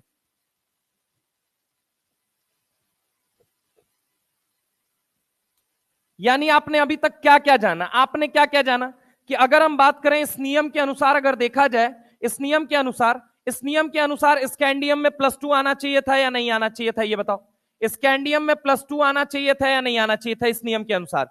तो यहां पे डू नॉट एग्जिस्ट। क्या अगर हम बात करें? Do not exist. यहां पे अगर हम बात करें कि यहां पे स्कैंडियम के अंदर क्या आना चाहिए था? +2 आना चाहिए था, लेकिन ये फिर भी एग्जिस्ट नहीं करता है। अच्छा, और क्या पाया जाना चाहिए था? इस नियम के अनुसार आयरन और कोबाल्ट में क्या पाया जाना चाहिए था? +5। तो ये एग्जिस्ट नहीं करता है। तो यहां पे अगर हम बात करें, एक जगह कहीं साइड में नोट कर लेंगे आप, कि अगर हम बात करें इस नियम के अनुसार, इस नियम के अनुसार, इस नियम के अनुसार अगर हम बात करते हैं तो स्कैंडियम में +2 नहीं पाया जाना चाहिए था, और आयरन और कोबाल्ट में क्या नहीं पाया जाना चाहिए था? +5 नहीं पाया जाना चाहिए था। मतलब पाया जाना चाहिए था लेकिन नहीं पाया जाता। तो यहां पे लिख लेंगे नहीं पाया जाता, नहीं पाया जाता। यहां पे अगर हम बात करें तो यहां पे ये नहीं पाया जाता है। ठीक है, अब आगे सुनिएगा जरा गौर से। अगर हम आगे बात करते हैं आपसे तो आगे देखेंगे तो कॉपर और जिंक में कितना है? +2 है। अब देखो एनसीईआरटी इनके बारे में क्या लिखती है। एनसीईआरटी लिखती है the element which give the greatest number of oxidation state occur or near the middle of series. कहने का मतलब क्या? वो किसके बारे में कह रही है? वो कह रही है मैग्नीज के बारे में, कि जो एलिमेंट जो मैक्सिमम वेरिएबल ऑक्सीडेशन स्टेट दिखाता है वो कहां पे पाया जाता है, या पाया जाता है या फिर लगभग पाया जाता है, कहां पे? In the middle of the series. कौन कौन? तो मैग्नीज में +2 +3 +4 +5 +6 +7 तीनों पाया जा रहा है। इसलिए एनसीईआरटी ने एक स्टेटमेंट वहां पे लिखा है, आप अगर पढ़ेंगे एनसीईआरटी को ढंग से तो क्या लिखा है? The element which give the greatest number of oxidation state occur or near the middle of series, और उसका नाम क्या है? मैग्नीज है। ठीक है, आगे क्या लिखता है? The lesser number of oxidation state at the extreme and. कहने का मतलब क्या है? लेसर नंबर कह के उसने एक बहुत बड़ा सवाल क्रिएट कर दिया। देखो लेसर नंबर, एक एक्सट्रीम ये है और एक एक्सट्रीम ये है, तो अगर आप देखेंगे तो उसने क्या बोला है कि laser number of oxidation state. अब यहां से बड़ा सुंदर सवाल बनाएगा, which of the following element will not show the variable oxidation state, पहला पेयर बनाएगा वेनेडियम क्रोमियम, दूसरा मैग्नीस आयरन, तीसरा स्कैंडियम एंड जिंक, चौथा कॉपर एंड निकल। अब बताइए आंसर क्या हो जाए, स्कैंडियम एंड जिंक। लेकिन दूसरा सवाल अब वो जहां पे फंसा लेगा, which among the following transition metal या transition element will not show the variable oxidation state। पहला ऑप्शन स्कैंडियम, दूसरा ऑप्शन आपको दे दिया उसने क्या, टाइटेनियम, तीसरा वेनेडियम, चौथा जिंक। अब आंसर क्या जाएगा, स्कैंडियम। ट्रांजिशन मेटल या ट्रांजिशन एलिमेंट बोला, तब आंसर क्या जाएगा, स्कैंडियम। अगर उसने ट्रांजिशन एलिमेंट या ट्रांजिशन मेटल नहीं बोल के वो नॉर्मल पूछ रहा है, तो आंसर क्या जाएगा, स्कैंडियम एंड जिंक बोथ।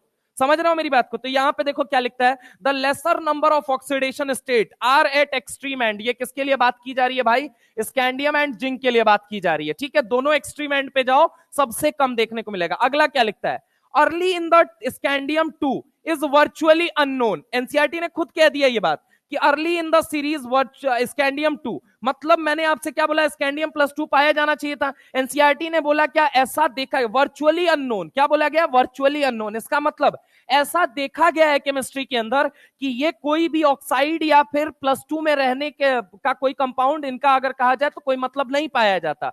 ये कभी भी +2 में नहीं देखे गए हैं, इसलिए उसने वर्ड क्या यूज किया, वर्चुअली अननोन। होता होगा, मुझे नहीं पता है। वो कहना यही चाहती है, कहना ये चाहती है मैंने नहीं देखा है। मैंने इन द सेंस उसमें जितने प्रोफेसर बैठे हुए हैं ना, वो कह रहे हैं कि मैंने आज तक नहीं देखा है, आपने अगर देखा हो तो कोई बात नहीं, आप मान लीजिएगा। समझ रहे हैं आप मेरी बात को, और पेपर में टिक करके आ जाइएगा। हालांकि वो नहीं जानते हैं। ठीक है, तो अब वो नहीं जानते, तुम कहां जानते हो। फिर क्या लिखता है, titanium 4 is more stable then titanium 3 और टाइटेनियम 2। मतलब ये लाइन का क्या मतलब है, रुको वेट करो, अभी समझ में आएगा थोड़ा सा। Titanium 4 is more stable then titanium 3 और टाइटेनियम 2। ऐसा क्यों है, मतलब ऐसा क्या रीजन क्या है, why, what's the reason behind that. तो अभी इसका रीजन हम अपन लिखेंगे, अभी बताएंगे। यहां पे देखना क्या लिखता है, maximum oxidation state of reasonable stability correspond in the value to the sum of s and d electron. कहने का मतलब क्या है, वो कहना ये चाहता है ना कि ये देखो, मैक्सिमम यहां एस से इलेक्ट्रॉन निकाल सकते हो, और जितने n-1d में जितने इलेक्ट्रॉन है उनको निकाल सकते हो। दोनों को जोड़ लेना, आपको मैक्सिमम ऑक्सीडेशन स्टेट पता चल जाएगा। समझ रहे हो मेरी बात को, वो यही बात बोल रहा है। देखो फिर से लाइन पढ़ो, क्या लिखता है, maximum oxidation state of reasonable stability. Word उसने मार्क कर दिया, अपने आप को उसने बचा लिया बहुत तरीके से, रिजनेबल स्टेबिलिटी। अब तुम कहोगे कि सर आयरन में तो +5 पाया जाना चाहिए, सर कोबाल्ट में तो +5 पाया जाना चाहिए सर। एनसीईआरटी ने पहले शब्द लिख दिया रीजनेबल स्टेबिलिटी, रीजन जिसका एक्सप्लेन किया जा सकता है। ऐसा कोई मत सवाल पूछिए जिसका रीजन ही ना एक्सप्लेन कर पाऊं मैं। ठीक है, और अगर आप पूछते हैं तो ये आप जवाब ढूंढिए। ठीक है, मेरे को भी नहीं पता वैसे। इधर आओ, the maximum oxidation state of reasonable stability. यहां पे क्या लिखा उसने, maximum oxidation state of reasonable stability, मतलब जिनका रीजन दिया जा सकता है।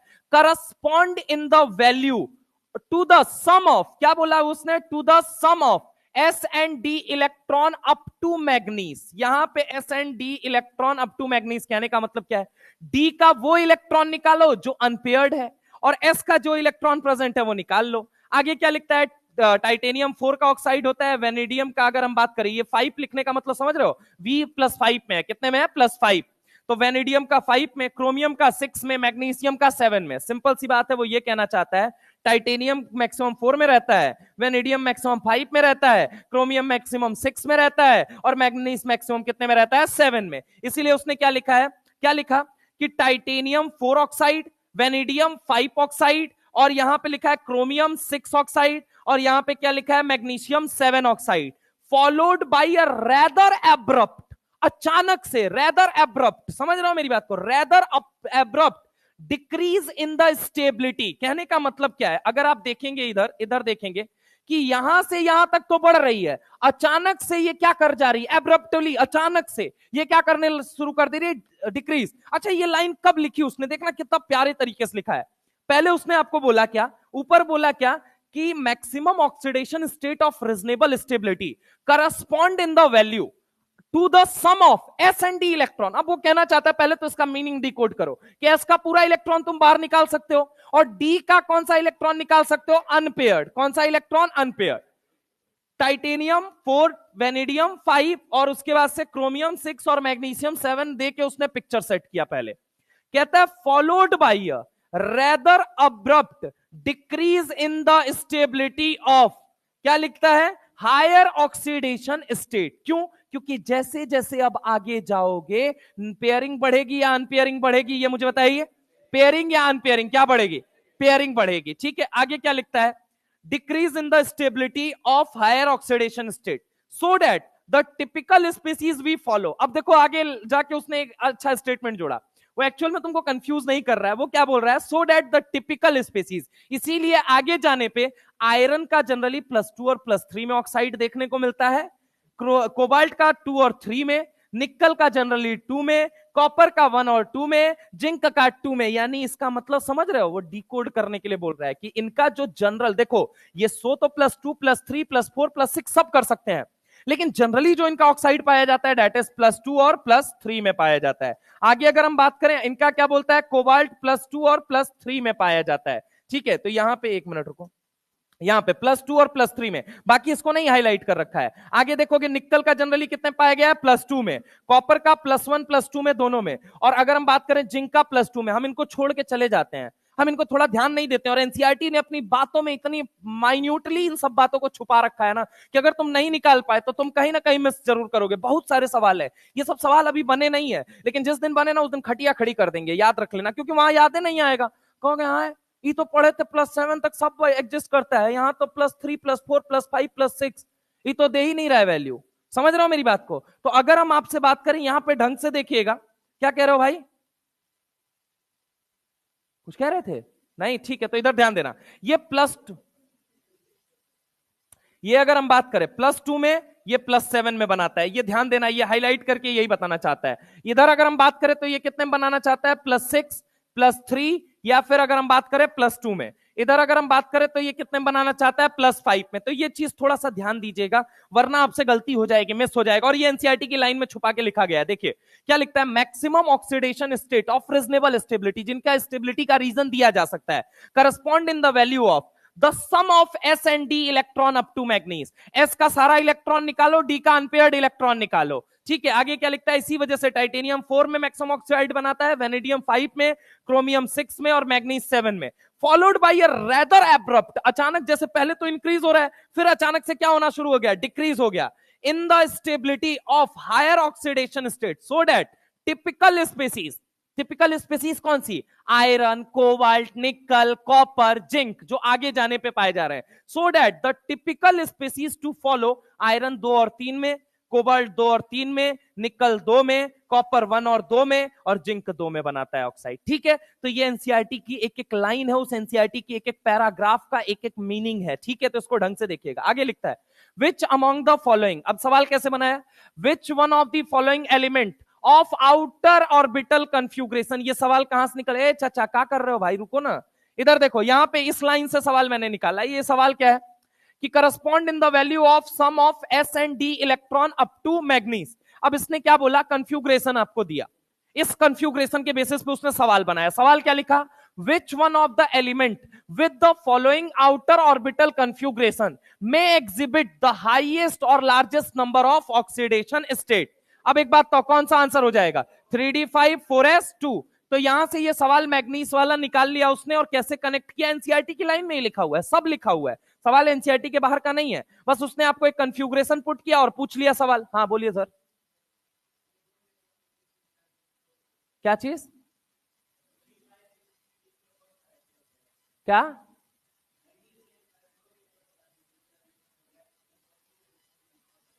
+2 और +7 में ज्यादा कौन स्टेबल? +2 में वो स्टेबल इसलिए क्योंकि वो ऑक्सीडेशन, वो अलग एक प्रॉपर्टी आप कनेक्ट कर रहे हैं। और +7 में stability of higher oxidation state. Topic क्या चल रहा है? Higher oxidation state.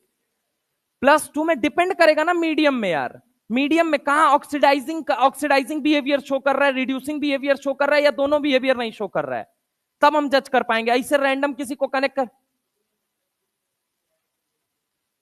+3 में वो ज्यादा स्टेबल नहीं है, वो +6 से +3 में आना चाहता है। क्यों आना चाहता है?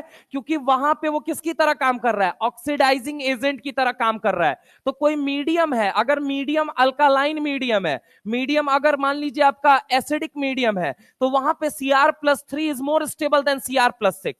Mn+2 एंड Mn+7 में Mn+2 is more stable then Mn+7। वहां पे ऐसे बोलोगे आप।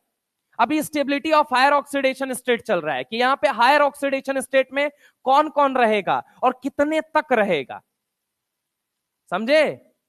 ठीक है, आगे अगर हम बात करते हैं यहां पे, ये देखो जरा गौर से, उसने क्या लिखा, एक लाइन छुपा के लिखी हुई थी, क्या लिखी हुई थी कि early scandium series, early in the series scandium 2 is virtually unknown and titanium 4 is more stable then titanium 3 और 2। इसका रीजन क्या है? तो जरा गौर से देखो, होता क्या है कि स्कैंडियम स्कैंडियम 2 से ज्यादा स्टेबल होगा 3 में। रीजन क्या है? Inert gas configuration. आप उठा के देखो, आर्गन बन चुका है वो। टाइटेनियम 3 या 2 से ज्यादा स्टेबल है, एनसीईआरटी ने लिखा है कि टाइटेनियम 2 और टाइटेनियम 3 से ज्यादा कौन स्टेबल है? तो कौन स्टेबल है? टाइटेनियम 4। क्यों? रीजन क्या है? Inert gas configuration. आगे क्या लिखा है? Mn+6 और Mn+7 में ज्यादा स्टेबल कौन होगा? अब दो हायर ऑक्सीडेशन स्टेट को कंपेयर करेंगे तो +7 स्टेबल होगा। रीजन क्या है? Inert gas configuration. तुम कहोगे एनसीईआरटी ने ये तो नहीं लिखा है, ये तो लिखा है Mn+7 स्टेबल होता है। क्यों होता है? ये तो पूछ सकता है ना। आगे देखो, वेनेडियम 4 और वेनेडियम 5 में वो क्यों वेनेडियम 5 के ऑक्साइड को ज्यादा स्टेबल बताएगा? अभी आप अगर हम बात करें वेनेडियम का 5 वाला ऑक्साइड जो होता है, इधर देखो एनसीईआरटी में, आप इनडायरेक्टली देखो उसने छुपा रखा है या नहीं छुपा रखा है। बोला है VO2+ इज स्टेबल। क्यों नहीं? VO4+ क्यों नहीं लिख दिया उसने? अगर मैं तुमसे बात करूं कि वेनेडियम के केस में +5 ही क्यों स्टेबल है, ये हाईलाइट क्यों किया उसने पॉइंट? क्योंकि यही समझाने के लिए, इसको ढंग से समझिए, इसको हाईलाइट करने का इसका मीनिंग क्या है। तो मीनिंग ये है कि वेनेडियम जो है वो +4 से ज्यादा स्टेबल है +5 में। इन सब का कॉमन रीजन बनता है। कॉमन रीजन क्या होता है? Inert gas configuration. क्या बनता है? Inert gas configuration. कह रहे Mn3+ और Mn2+ में ज्यादा स्टेबल। अगर आप देखेंगे यहां पे, तो यहां पे अगर आप देखेंगे Mn3+ से ज्यादा Mn2+ को बता रखा है। क्यों ज्यादा स्टेबल बता रखा है? क्योंकि वो क्या होता है, यहां पे देखो Mn3+ और Mn2+ में D5 स्टेबल कॉन्फ़िगरेशन मिलने की वजह से Mn+2 को हाईलाइट किया उसने, +3 को हाईलाइट नहीं किया। आगे क्या लिखता है? Cr2+ और Cr3+ में अगर हम बात करें यहां पे, Cr2+, कहां गया Cr? ये देखो +2 है, ये रहा +2 आपका, ये Cr+2 है, और +3 को उसने हाईलाइट किया, +2 को हाईलाइट नहीं किया। रीजन क्या है? तो रीजन ये है सर कि Cr+2 के अंदर और +3 के अंदर, इसके अंदर कौन सा कॉन्फ़िगरेशन आ जाता है? T2G3, और Eg क्या आ जाता है? 0। इसलिए Cr+3 यानी D3 is more stable then D4 in aqueous solution. अब यहां पे एक और पॉइंट ऐड कर लो ना, यहां पे एक पॉइंट नहीं जो ऐड है वो ये पॉइंट है कि भैया Cu+1 और Cu+2 के अंदर एक्वस सॉल्यूशन में, किसके अंदर? एक्वस सॉल्यूशन में। तो एक्वस सॉल्यूशन में कौन स्टेबल होगा ज्यादा? तो एक्वस सॉल्यूशन में कौन ज्यादा स्टेबल होगा? Cu+2। हो सकता है तुम्हारे दिमाग में ये कंफ्यूजन आए, कि कंफ्यूजन ये आए कि सर एक बात बताइए, ये तो D10 कॉन्फ़िगरेशन है और ये कौन सा कॉन्फ़िगरेशन है? D9 है, लेकिन फिर भी ये ज्यादा स्टेबल है। तो इसका रीजन क्या बनेगा बेटा? ये सवाल एनसीईआरटी ने भी पूछा है। इसका रीजन बनेगा हाई हाइड्रेशन एनर्जी। देखो कौन सा मीडियम मैं कह रहा हूं, एक्वस सॉल्यूशन, और एक्वस सॉल्यूशन के अंदर कौन होगा? पानी होगा, और पानी होगा तो ये क्या करेगा? पानी को अट्रैक्ट करेगा, पानी को अट्रैक्ट करेगा तो उसके साथ बॉन्ड बनाएगा, बॉन्ड बनाएगा तो एनर्जी रिलीज होगी, एनर्जी रिलीज होगी तो स्टेबिलिटी मिलेगी। इसीलिए हाई हाइड्रेशन एनर्जी के कारण जो Cu+2 होता है वो स्टेबल पाया जाता है Cu+1 के अंदर। तो अगर आपसे जब भी सवाल पूछेगा वो इनमें से कोई बाहर सवाल नहीं निकालेगा, बस यहां तक मैक्सिमम वो पहुंच सकता है। अब ढंग से सुनना यहां पे, अगर मैं आपसे बात करता हूं, सवाल ये है which element do not show more than 1 oxidation state. अब आंसर क्या हो जाएगा? आंसर क्या हो जाएगा? स्कैंडियम। स्कैंडियम वो एलिमेंट है जो कि एक से ज्यादा ऑक्सीडेशन स्टेट नहीं दिखाएगा। एक और सवाल यहीं पे ऐड कर लेता हूं, which element do not show variable oxidation state. क्या बोलो बोलो? Do not show variable oxidation state.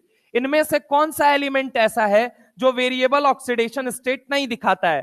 पहला एलिमेंट क्या हो गया? मान लो आपको Mn दे दिया, दूसरा एलिमेंट आपको क्या दे दिया? तो Mn से जस्ट पहले कौन पाया जाता है? क्रोमियम। यही सेकंड मोस्ट होता है जो हायर ऑक्सीडेशन स्टेट दिखाता है। तीसरे नंबर पे उसने क्या दे दिया आपको? उसने दे दिया आपको टाइटेनियम, और चौथे नंबर पे उसने क्या दे दिया आपको? जिंक। अब आंसर क्या जाएगा बताना? जिंक चला जाएगा। अब आंसर क्या चला जाएगा? जिंक। क्योंकि Mn क्या होता है? Maximum variable oxidation state. Chromium जो होता है सेकंड मोस्ट दिखाता है। टाइटेनियम ऐसे ही अपने मन से मैंने लिख दिया, ऑप्शन बनाना था मेरे को। और चौथा जिंक जो है, जो वेरिएबल ऑक्सीडेशन स्टेट नहीं दिखाता है। तो दो पैटर्न के सवाल यहां से बना के आपसे पूछे जा सकते हैं। अब आगे क्या लिखता है? The variability of oxidation state. A characteristic, फिर से पढ़ो ये लाइन क्या लिखी हुई है, the variability of oxidation state, a characteristic, एक पहचान है, किसकी पहचान है, ट्रांजिशन एलिमेंट की, arises due to incomplete filling of d orbital in such a way, incomplete d orbital का मतलब क्या उसने बोला, अनपेयर्ड वाले को कवर किया है, in such a way that their oxidation state differ from each other by unity 1, जैसे कि vanadium 2, vanadium 3, vanadium 4, vanadium 5। Vanadium 4 से ज्यादा स्टेबल वेनेडियम 5 क्यों है, रीजन क्या है, इनर्ट स्टेबल गैस कन्फ्यूग्रेशन। और एनसीईआरटी में अगली लाइन में ये चेपा हुआ है और यहां से ये सवाल निकालेगा और सवाल निकाल के फंसा लेगा। Which of the following option is incorrect, पहला ऑप्शन देगा स्कैंडियम 2+ से ज्यादा स्टेबल है स्कैंडियम +3, दूसरा ऑप्शन देगा टाइटेनियम 3+ से ज्यादा स्टेबल है टाइटेनियम 4+, तीसरा ऑप्शन देगा वेनेडियम +4 से ज्यादा स्टेबल है वेनेडियम +5, चौथा ऑप्शन देगा Mn3+ is more stable then Mn2+। Answer क्या होगा, Mn3+ is less stable then Mn2+। बात समझ में आई या नहीं आई, तो सवाल यहां से निकाल लेगा। आगे क्या लिखता है, this is in contrast with the variability oxidation state of non transition element. ये शब्द अब इंपॉर्टेंट हो गया, नॉन ट्रांजिशन एलिमेंट किसको बोला जा रहा है, एक बात तो ट्रांजिशन एलिमेंट किसको बोला जा रहा है, डी ब्लॉक वालों को, नॉन ट्रांजिशन किसको बोला जा रहा है, एस ब्लॉक वालों को, और किसको बोला जा रहा है, पी ब्लॉक वाले मेटल्स को। नॉन ट्रांजिशन एलिमेंट किसके लिए वर्ड यूज किया है, बोलो जल्दी, S and P, S and P. अब देखो इसका लॉजिक कितना बड़ा है, जब तुम कोऑर्डिनेशन में, जब तुम किसी भी कॉम्प्लेक्स का नाम लिखते हो तो कहते हो right the name of cation first. अगर वो पोटेशियम हो तो कभी नहीं लिखते हो पोटेशियम 1, लेकिन अगर वो आयरन लिख दे वहां पे तो आयरन बताना पड़ जाता है कि वो 2 में है या 3 में है। क्यों, ऐसा क्यों, रीजन क्या है, तो ये लाइन एनसीईआरटी ने आपको बताई है, डीएनए ब्लॉक में आपको क्लियर बोल दिया है। जैसे कि अगर मैं तुमको एक नाम देता हूं, सुनना, मैं तुमसे बोलूं K4 ले लो, FeCN6 ले लो, मैंने कहा एक साइनाइड की वजह से चार्ज कितना होता है, -1, कितना होता है, -1, कितने साइनाइड है, -6, लेकिन पोटेशियम कितने बार जुड़े हुए हैं, 4 जुड़े हुए हैं, इसका मतलब डब्बे पे कितना चार्ज रहा होगा, -4। अरे यार ये +1 में होता है या नहीं होता है, पोटेशियम एक +1 में होता है, कितने पोटेशियम है, 4 पोटेशियम अगर इस डब्बे से जुड़े हैं मतलब डब्बे पे चार्ज कितना होगा, -4। अंदर तो चार्ज -6 दिख रहा था, बाहर दिख रहा है -4, कितने का घपला हुआ है, यानी आयरन कितने में होगा, बोलो जल्दी, +2। अब जब इसका नाम लिखते हो तो क्या लिखते हो, पोटेशियम, क्या लिखते हो, बोलो जल्दी, पोटेशियम, पोटेशियम। आगे क्या लिख देते हो, हेक्सासाइनाइडो, क्या लिख देते हो, हेक्सासाइनाइडो, यहां पे क्या लिख देते हो, हेक्सासाइनाइडो, ये लिख देते हो या नहीं लिख देते हो। अब सुनना जरा गौर से, यहीं पे अगर आपका आयरन लिखा होता, क्या लिखा होता बताना जरा, आयरन, यहां पे क्या लिखा होता, आयरन, लेट सपोज दैट यहां पे क्या लिखा होता, आयरन। अब जरा गौर से मेरी बात को सुनना, यहां पे FeCN का होल 6 और ये मैंने लिख दिया 3।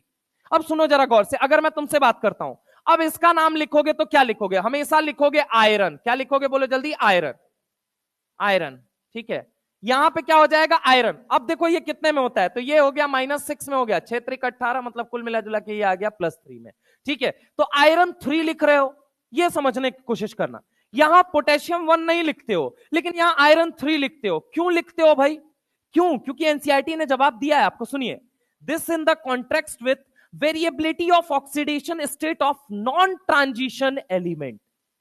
मतलब कि non transition element variable oxidation state नहीं शो करते हैं, इसलिए नहीं लिखना जरूरी है उनके लिए। नॉन ट्रांजिशन किसको बोल रहा है, वो एस और पी ब्लॉक वाले मेटल्स के लिए बोल रहा है।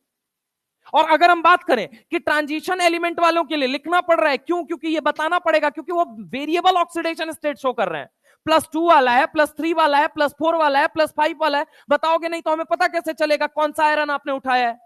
अरे हाँ या ना बोलो भाई। अब देखना इसका आपका कैसे कह रहे हो सर कि non transition element P block वालों को, अभी बताता हूं आगे, फिर एनसीईआरटी लिखेगी अपनी ही जवाब, अपने ही, बस डिकोड ढंग से एक एक शब्द को तोड़ना पड़ता है। आगे देखो क्या लिखता है कि this is in contrast with variability of oxidation state of non transition element where oxidation state normally differ by a unit of 2। ये लाइन क्या कह रही है, ये दरअसल 2 लाइन को कनेक्ट कर रहा है, 2 पैराग्राफ को कनेक्ट कर रहा है। एक आपको समझाना चाहता है वो इनर्ट पेयर इफेक्ट, क्या समझाना चाहता है, inert pair effect. Inert pair effect क्या होता है वो सुनना जरा गौर से। आगे लिखा हुआ है उसने, देखो अगला अगले अगले पैराग्राफ में उसने इनर्ट पेयर इफेक्ट डाल रखा है। अगर मैं आपको दिखा दूं पहले इनर्ट पेयर इफेक्ट कहां लिखा हुआ है, ये देखो क्या लिखता है, although in the p block, देखो अगली लाइन लिखी हुई है, although in the p block lower oxidation state are favored by the heavier member due to inert pair effect. What is this inert pair effect? तो सुनना जरा गौर से, ये क्या होता है। अगर मैं आपसे बात करता हूं यहां पे तो सुनना तरीके से, इनर्ट पेयर इफेक्ट की मैं बात करता हूं आपसे। तो इनर्ट पेयर इफेक्ट क्या होता है, दरअसल अगर मैं बात करूं ग्रुप 13, ग्रुप 14, ग्रुप 15, ठीक है, ये तीन मेंबर्स के लिए बेसिकली पढ़ा जाता है। कन्फ्यूग्रेशन क्या बनता है, NS2 NP1, यहां क्या बनता है NS2 NP2, और यहां क्या बनता है NS2 NP3, हाँ है ना। अब देखो एक बात बताओ, तुम यहां पे मैक्सिमम ऑक्सीडेशन स्टेट जानना चाहते हो, तो मैंने तुमसे क्या बोला, NS के पूरे इलेक्ट्रॉन सब में गायब करो, दो दो इलेक्ट्रॉन, दो यहां से, दो यहां से, दो यहां से, और NP के कौन से इलेक्ट्रॉन गायब करोगे, जो अनपेयर्ड हैं। तो अनपेयर्ड कौन से हैं, 1 2 3, इनको गायब करोगे। तो अब बताइए मैक्सिमम ऑक्सीडेशन स्टेट इसका कितना आएगा, क्या आ जाएगा बोलो जल्दी, +3, और इनका कितना आ जाएगा +4, और इनका कितना आ जाएगा +5। अब सुनना, इस मेंबर का जो हैवियर पी ब्लॉक एलिमेंट होता है, जो क्या कहा जाता है मेटल है, वो कौन है, थैलियम। समझ रहे हो मेरी बात को। इनमें अगर हम बात करें तो कौन आ जाएगा, काला सिरका जर्मनी का, श्रीनगर की पाव भाजी। अब आगे जरा गौर से सुनो, यहां पे अगर हम बात करें तो क्या हो जाएगा, यहां पे हो जाएगा बिस्मथ। ये तीनों मेटल है। कुछ लोग आगे भी इनर्ट पेयर इफेक्ट पढ़ने लगते हैं, भाई इनर्ट पेयर इफेक्ट मेटल के लिए वैलिड है यार, इससे आगे मेटल आता ही नहीं है, इसलिए यहीं तक वैलिड है। कॉन्ट्रैक्शन यहीं तक वैलिड है, इससे आगे क्यों नहीं बढ़ता है कॉन्ट्रैक्शन, क्योंकि मेटल ही नहीं है। तो अब जरा गौर से सुनना, वो क्या लिखता है, वो एक एक बात को समझना। इनका मैक्सिमम स्टेट, जैसे कि बोरॉन की अगर मैं बात करूं तो बोरॉन का मैक्सिमम कितना होता है, +3, कार्बन का कितना होता है मैक्सिमम +4, और अगर हम बात करें कि यहां पे नाइट्रोजन का कितना होता है +5। लेकिन इनके लिए क्या कहा जाता है, इनके लिए यह कहा जाता है कि भाई ऐसा होता है कि मान लीजिए इनके पास 2 ऑक्सीडेशन स्टेट है, वेरिएबल ये भी शो कर रहे हैं, +3 +1, समझ रहे हो मेरी बात को। और ये कितना शो करते हैं, तो +4 +2, ये कितना शो करते हैं, +5 +3। अब ये ऐसा क्यों शो कर रहे हैं, दरअसल क्या है कि जब तुम ऊपर से नीचे जाते हो, हैवियर पी ब्लॉक एलिमेंट, इन्हें ही बोला जाता है, इन्हीं को क्या बोला जाता है आपका, हैवियर पी ब्लॉक एलिमेंट। क्या बोला जाता है, हैवियर पी ब्लॉक एलिमेंट। क्या बोला जाता है, हैवियर पी ब्लॉक एलिमेंट। ये हैवियर है, हैवियर कहने का मतलब क्या हुआ, ऊपर से नीचे जाओगे साइज बढ़ेगा, मास बढ़ेगा, इसलिए हैवीनेस बढ़ेगी, इसलिए इनको क्या बोला जाता है, हैवियर पी ब्लॉक एलिमेंट। अब ये भी तो वेरिएबल ऑक्सीडेशन स्टेट शो कर रहे हैं, एक +3, एक +1, एक +4, एक +2, एक +5, एक +3, ये रिफ्लेक्ट तो कर रहे हैं। अब ऐसा यहां पे क्यों देखने को मिल रहा है, जरा गौर से मेरी बात को सुनना। दरअसल क्या होता है, ऊपर से जब नीचे जाते हो ना, तो नीचे जाने पे किसकी एंट्री हो जाती है, डी इलेक्ट्रॉन्स की। अरे हाँ ना बोलो भाई। और डी इलेक्ट्रॉन का सिग्मा कैसा होता है, अच्छा होता है या पुअर होता है, पुअर होता है। यानी कि Z effective is equal to formula क्या बना, Z माइनस सिग्मा। अब ऊपर से नीचे गए, डी इलेक्ट्रॉन की, F इलेक्ट्रॉन की एंट्री हुई, सिग्मा हो गया पुअर, Z इफेक्टिव क्या हो गया, अच्छा हो गया, सिग्मा क्या हो गया, पुअर हो गया। अगर ये पुअर हो गया तो इसका मतलब ये क्या हो जाएगा, अच्छा हो जाएगा। अब अच्छा हो गया तो आउटर शेल के इलेक्ट्रॉन पे, आउटर शेल के इलेक्ट्रॉन पे, आउटर शेल के इलेक्ट्रॉन पे, आउटर शेल के इलेक्ट्रॉन पे, आउटर शेल के इलेक्ट्रॉन पे होल्ड बढ़ गया, हाँ है ना। इनमें भी ज्यादा होल्ड किस पे बढ़ा, सर न्यूक्लियस के ज्यादा करीब S है, न्यूक्लियस के ज्यादा करीब कौन है बोलो जल्दी, S है, और कौन है, P है। तो वही बात हो जाती है कि इन दोनों इलेक्ट्रॉन को न्यूक्लियस इतना स्ट्रांगली पकड़ लेता है और गाना गाने लगता है। क्या गाना गाने लगता है, जाने नहीं देंगे तुझे, जाने तुझे देंगे नहीं। मेरे भाई इनको पकड़ लेता है, जकड़ लेता है, इनको निकलने ही नहीं देता, कहता तुमको रिएक्शन में पार्टिसिपेट ही नहीं करने देंगे। अब नहीं रिएक्शन में पार्टिसिपेट करने दोगे तो भैया इलेक्ट्रॉन जब जाएगा ही नहीं तो चार्ज कहां से आएगा, फूफा घर से थोड़ी चल के आ जाएगा। अरे हाँ ना बोलो भाई। तो इनको पकड़ लेता है, इनको पूरी तरीके से, क्योंकि तुम मेरे करीब हो, मैं तुमको पकड़ लूंगा। इसीलिए कहा जाता है इनर्ट पेयर इफेक्ट को अगर एक शब्दों में डिफाइन किया जाए तो inability to donate s electron. क्या बोला जाता है, inability to donate s electron. ये एस इलेक्ट्रॉन आउटर शेल का इलेक्ट्रॉन है, इसी को पकड़ लिया इसने, इसको पकड़ लिया, बोला तुमको तो नहीं जाने दूंगा, तुमको तो नहीं जाने दूंगा चाहे कुछ हो जाए। तो अब ये कितना मैक्सिमम रिएक्शन में कितना इलेक्ट्रॉन पार्टिसिपेट कर सकता है, 1 2 3। इसीलिए कहा जाता है Tl+1 में +1 और +3 में +1 ज्यादा स्टेबल, Tl में Pb में +2 ज्यादा स्टेबल, और अगर हम बात करें Bi में +3 ज्यादा स्टेबल। तो याद रख लेना, इनर्ट पेयर इफेक्ट को अगर एक लाइन में बोला जाए तो inability inability to donate s electron. अब रिएक्शन में पार्टिसिपेट नहीं कर सकते। पार्टिसिपेट नहीं कर रहे हैं मतलब चार्ज कहां से आएगा? चार्ज ही नहीं आ सकता है। इसीलिए ये +1 में रहते हैं, इसीलिए ये +2 में, और इसीलिए ये +3 में। इसीलिए एनसीईआरटी ने कितनी ब्यूटीफुली इस बात को लिखा है। इस बात को समझना, उसने क्या बोला, this is in contrast with variability of oxidation state of non transition element where oxidation state normally differ by a unit of 2। S में कितना इलेक्ट्रॉन है? मैक्सिमम 2। इसीलिए +3 वाले का लोअर ऑक्सीडेशन स्टेट कितना होगा? +1। 3 - 2, इसीलिए -2 कर रहे हो आप। +4 वाले का -2, क्योंकि एस में कितने इलेक्ट्रॉन है? 2। कहता है भाई जाने नहीं देंगे तुझे, जाने तुझे देंगे नहीं। समझ रहे हो मेरी बात को? पकड़ लिया है उसको, कह रहा है तुझे तो नहीं जाने दूंगा चाहे कुछ हो जाए। Inability to donate s electron, इसीलिए कहा जाता है, इसीलिए एनसीईआरटी ने क्या लिखा, where oxidation state normally differ by a unit of 2। आगे एनसीईआरटी ने फिर लिखा, क्या लिखा, although in the p block, फिर अब वो आया वापस कि तुम समझ सको तो समझो। उसने तुम्हें बता दिया है पहले, although in the p block, अभी ये ऑक्सीडेशन स्टेट ही चल रहा है भाई, ठीक है। Although in the p block the lower oxidation state are favoured by, क्या लिखता है, heavier member. Lower oxidation state कौन फेवर कर रहा है? Heavier member. अब हैवियर मेंबर में फिर से वही बात आ गई, हैवियर पी ब्लॉक मेंबर्स कौन है? 2 हैं। अब इनमें लोअर स्टेबल है या हायर स्टेबल है, ये बताओ। तो lower oxidation state is more stable than higher oxidation state. क्या लिखा है? Lower oxidation state is more stable than higher oxidation state. Stability किसकी ज्यादा है? लोअर ऑक्सीडेशन स्टेट की। तो अब देखिए यहां पे क्या लिखता है, lower oxidation state although in the p block the lower oxidation state are favored by heavier members due to in a reason क्या लिख दिया, inert pair effect. The opposite is true. इसका जस्ट उल्टा, just reverse of P block कहां देखने को मिलता है? डी ब्लॉक में। क्या देखने को मिलता है? In the groups of d block. For example group 6 molybdenum ले लिया, टंगस्टन ले लिया, are found to be more stable than chromium. Actual में क्या है, क्रोमियम 6 ले लिया, उसने कह रहा है क्रोमियम +6 उठा लो, उसके बाद क्या उठा लो, मोलिब्डेनम +6 उठा लो, और फिर क्या उठा लो, टंगस्टन +6 उठा लो। जैसे ऊपर से नीचे जाने पे किसकी स्टेबिलिटी बढ़ रही है? लोअर की। डी ब्लॉक में जस्ट इसका उल्टा होता है। यहां पे किसकी स्टेबिलिटी बढ़ती है? हायर वाले की। किसकी स्टेबिलिटी बढ़ती है? हायर वाले की। किसकी बढ़ती है? हायर वाले की स्टेबिलिटी ज्यादा होती है। किसकी स्टेबिलिटी ज्यादा होती है? हायर वाले की स्टेबिलिटी ज्यादा होती है। यानी Cr+6 is more stable then MO+6 is more, sorry, अगर हम बात करें Cr+6 से ज्यादा टंगस्टन, टंगस्टन से ज्यादा मोलिब्डेनम, मोलिब्डेनम से ज्यादा कौन होता है? कौन होता है? Chromium.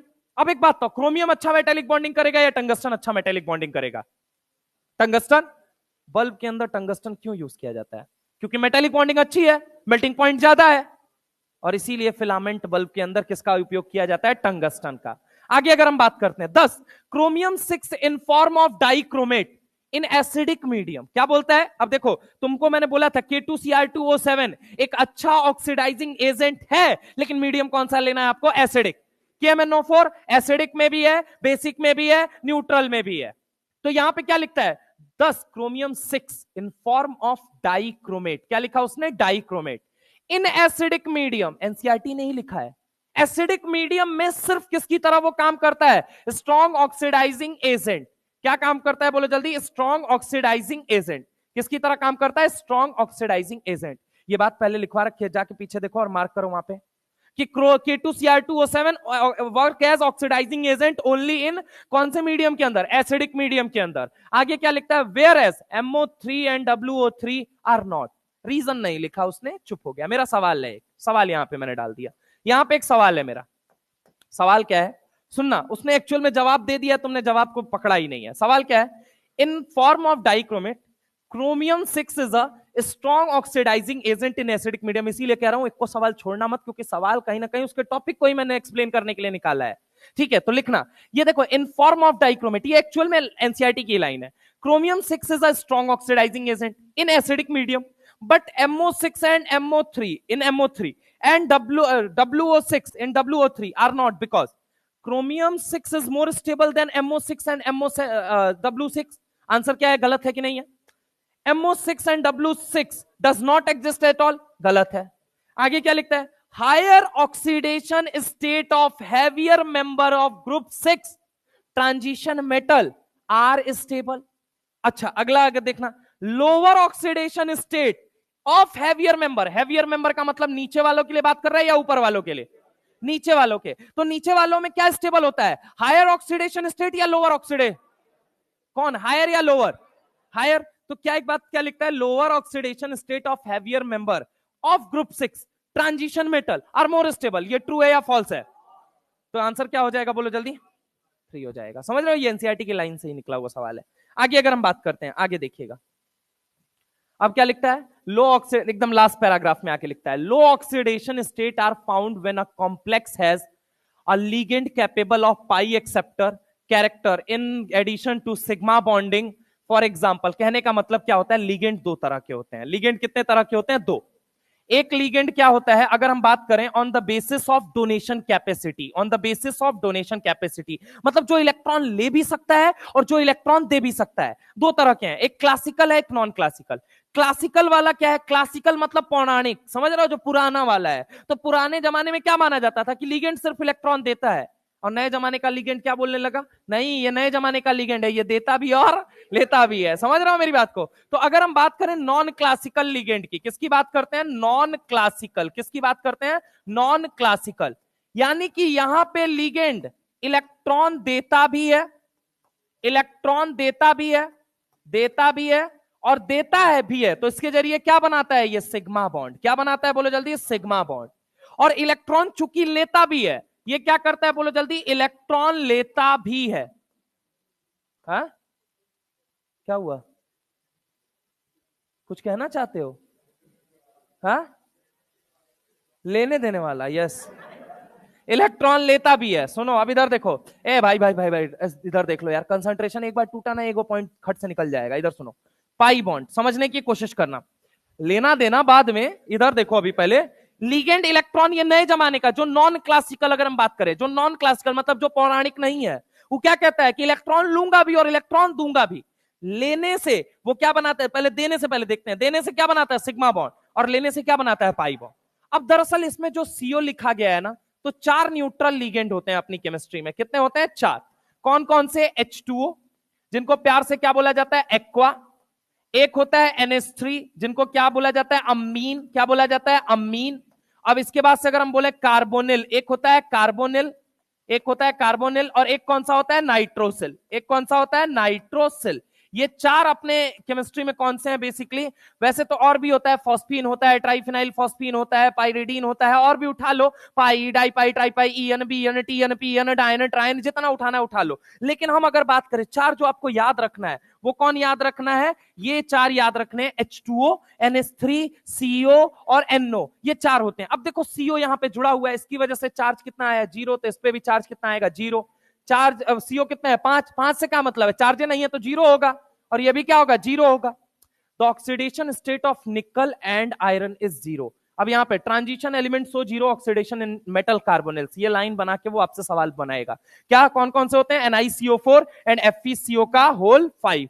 Transition element so 0 oxidation state in metal carbonyls, NiCO4 and FeCO5। अब देखो ये क्या है, यहां पे क्या लिखा है, लो ऑक्सीडेशन स्टेट। लो ऑक्सीडेशन स्टेट क्यों लिखा उसने, क्योंकि ये लोग कितने में पाए जा रहे हैं, 0 में पाए जा रहे हैं, इसलिए उसने लिखा low oxidation state are found when a complex has ligand capable of, capable बोले तो वो लिगेंड जो ले भी सकता है और दे भी सकता है। तो ligand capable of pi acceptor, electron pair लेता है तो क्या बनाता है, पाई बॉन्ड। तो इसीलिए लिखा pi bond, pi acceptor character in addition to sigma bonding, मतलब वो इलेक्ट्रॉन पेयर दे के क्या बनाएगा, sigma bond. In addition to sigma bonding, in addition to sigma bonding. For example, ये एग्जाम्पल आपके सामने, ऑक्सीडेशन स्टेट समाप्त हुआ। समझ में आई मेरी बात? चलो आगे आओ।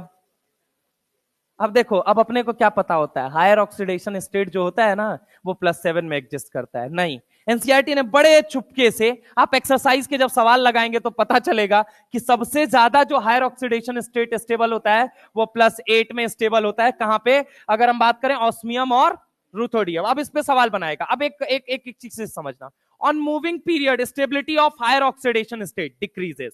मतलब अगर आप लेफ्ट से राइट जा रहे हैं, जैसे ये कितने में 3 दूना 6, 6 में से एक घटाना है या एक बढ़ाना है, ये बताओ।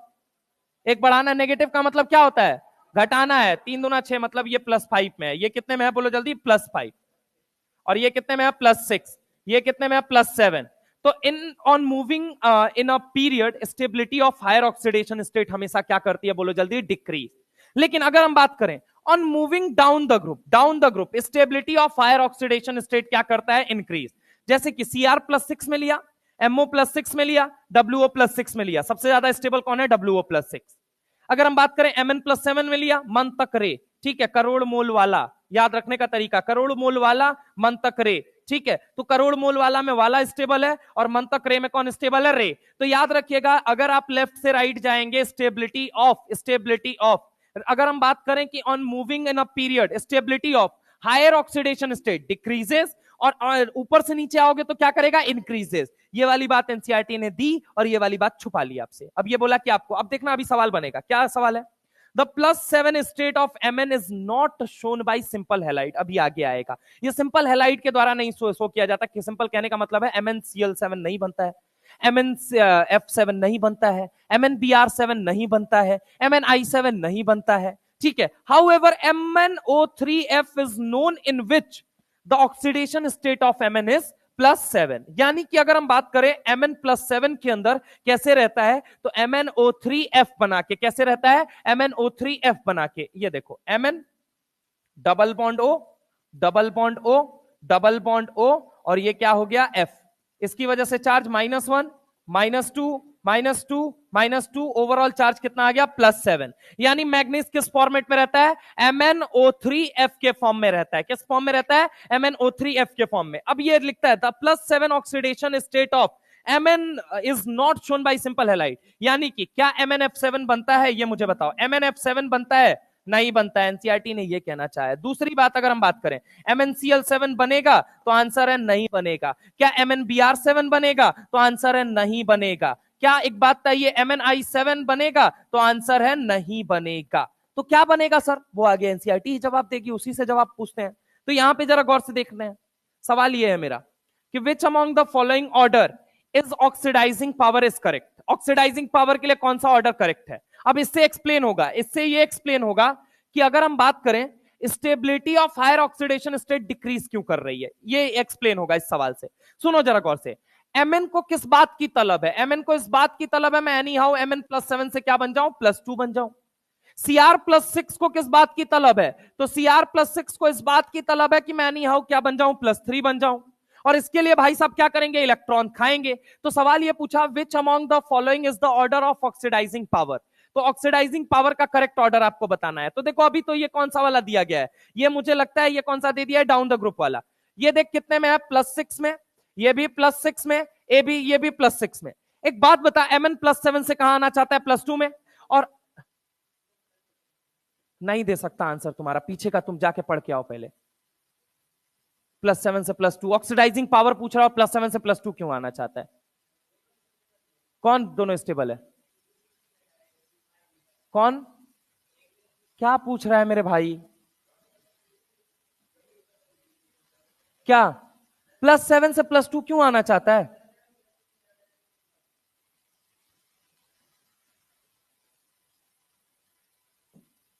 अभी क्या एक्सप्लेन कर रहे थे तुमको,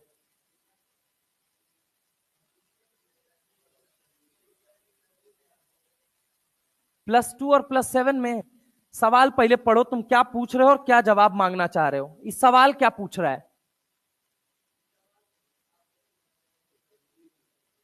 +2 और +7 से +2 और +6 से +2 में कौन जल्दी आना चाहेगा,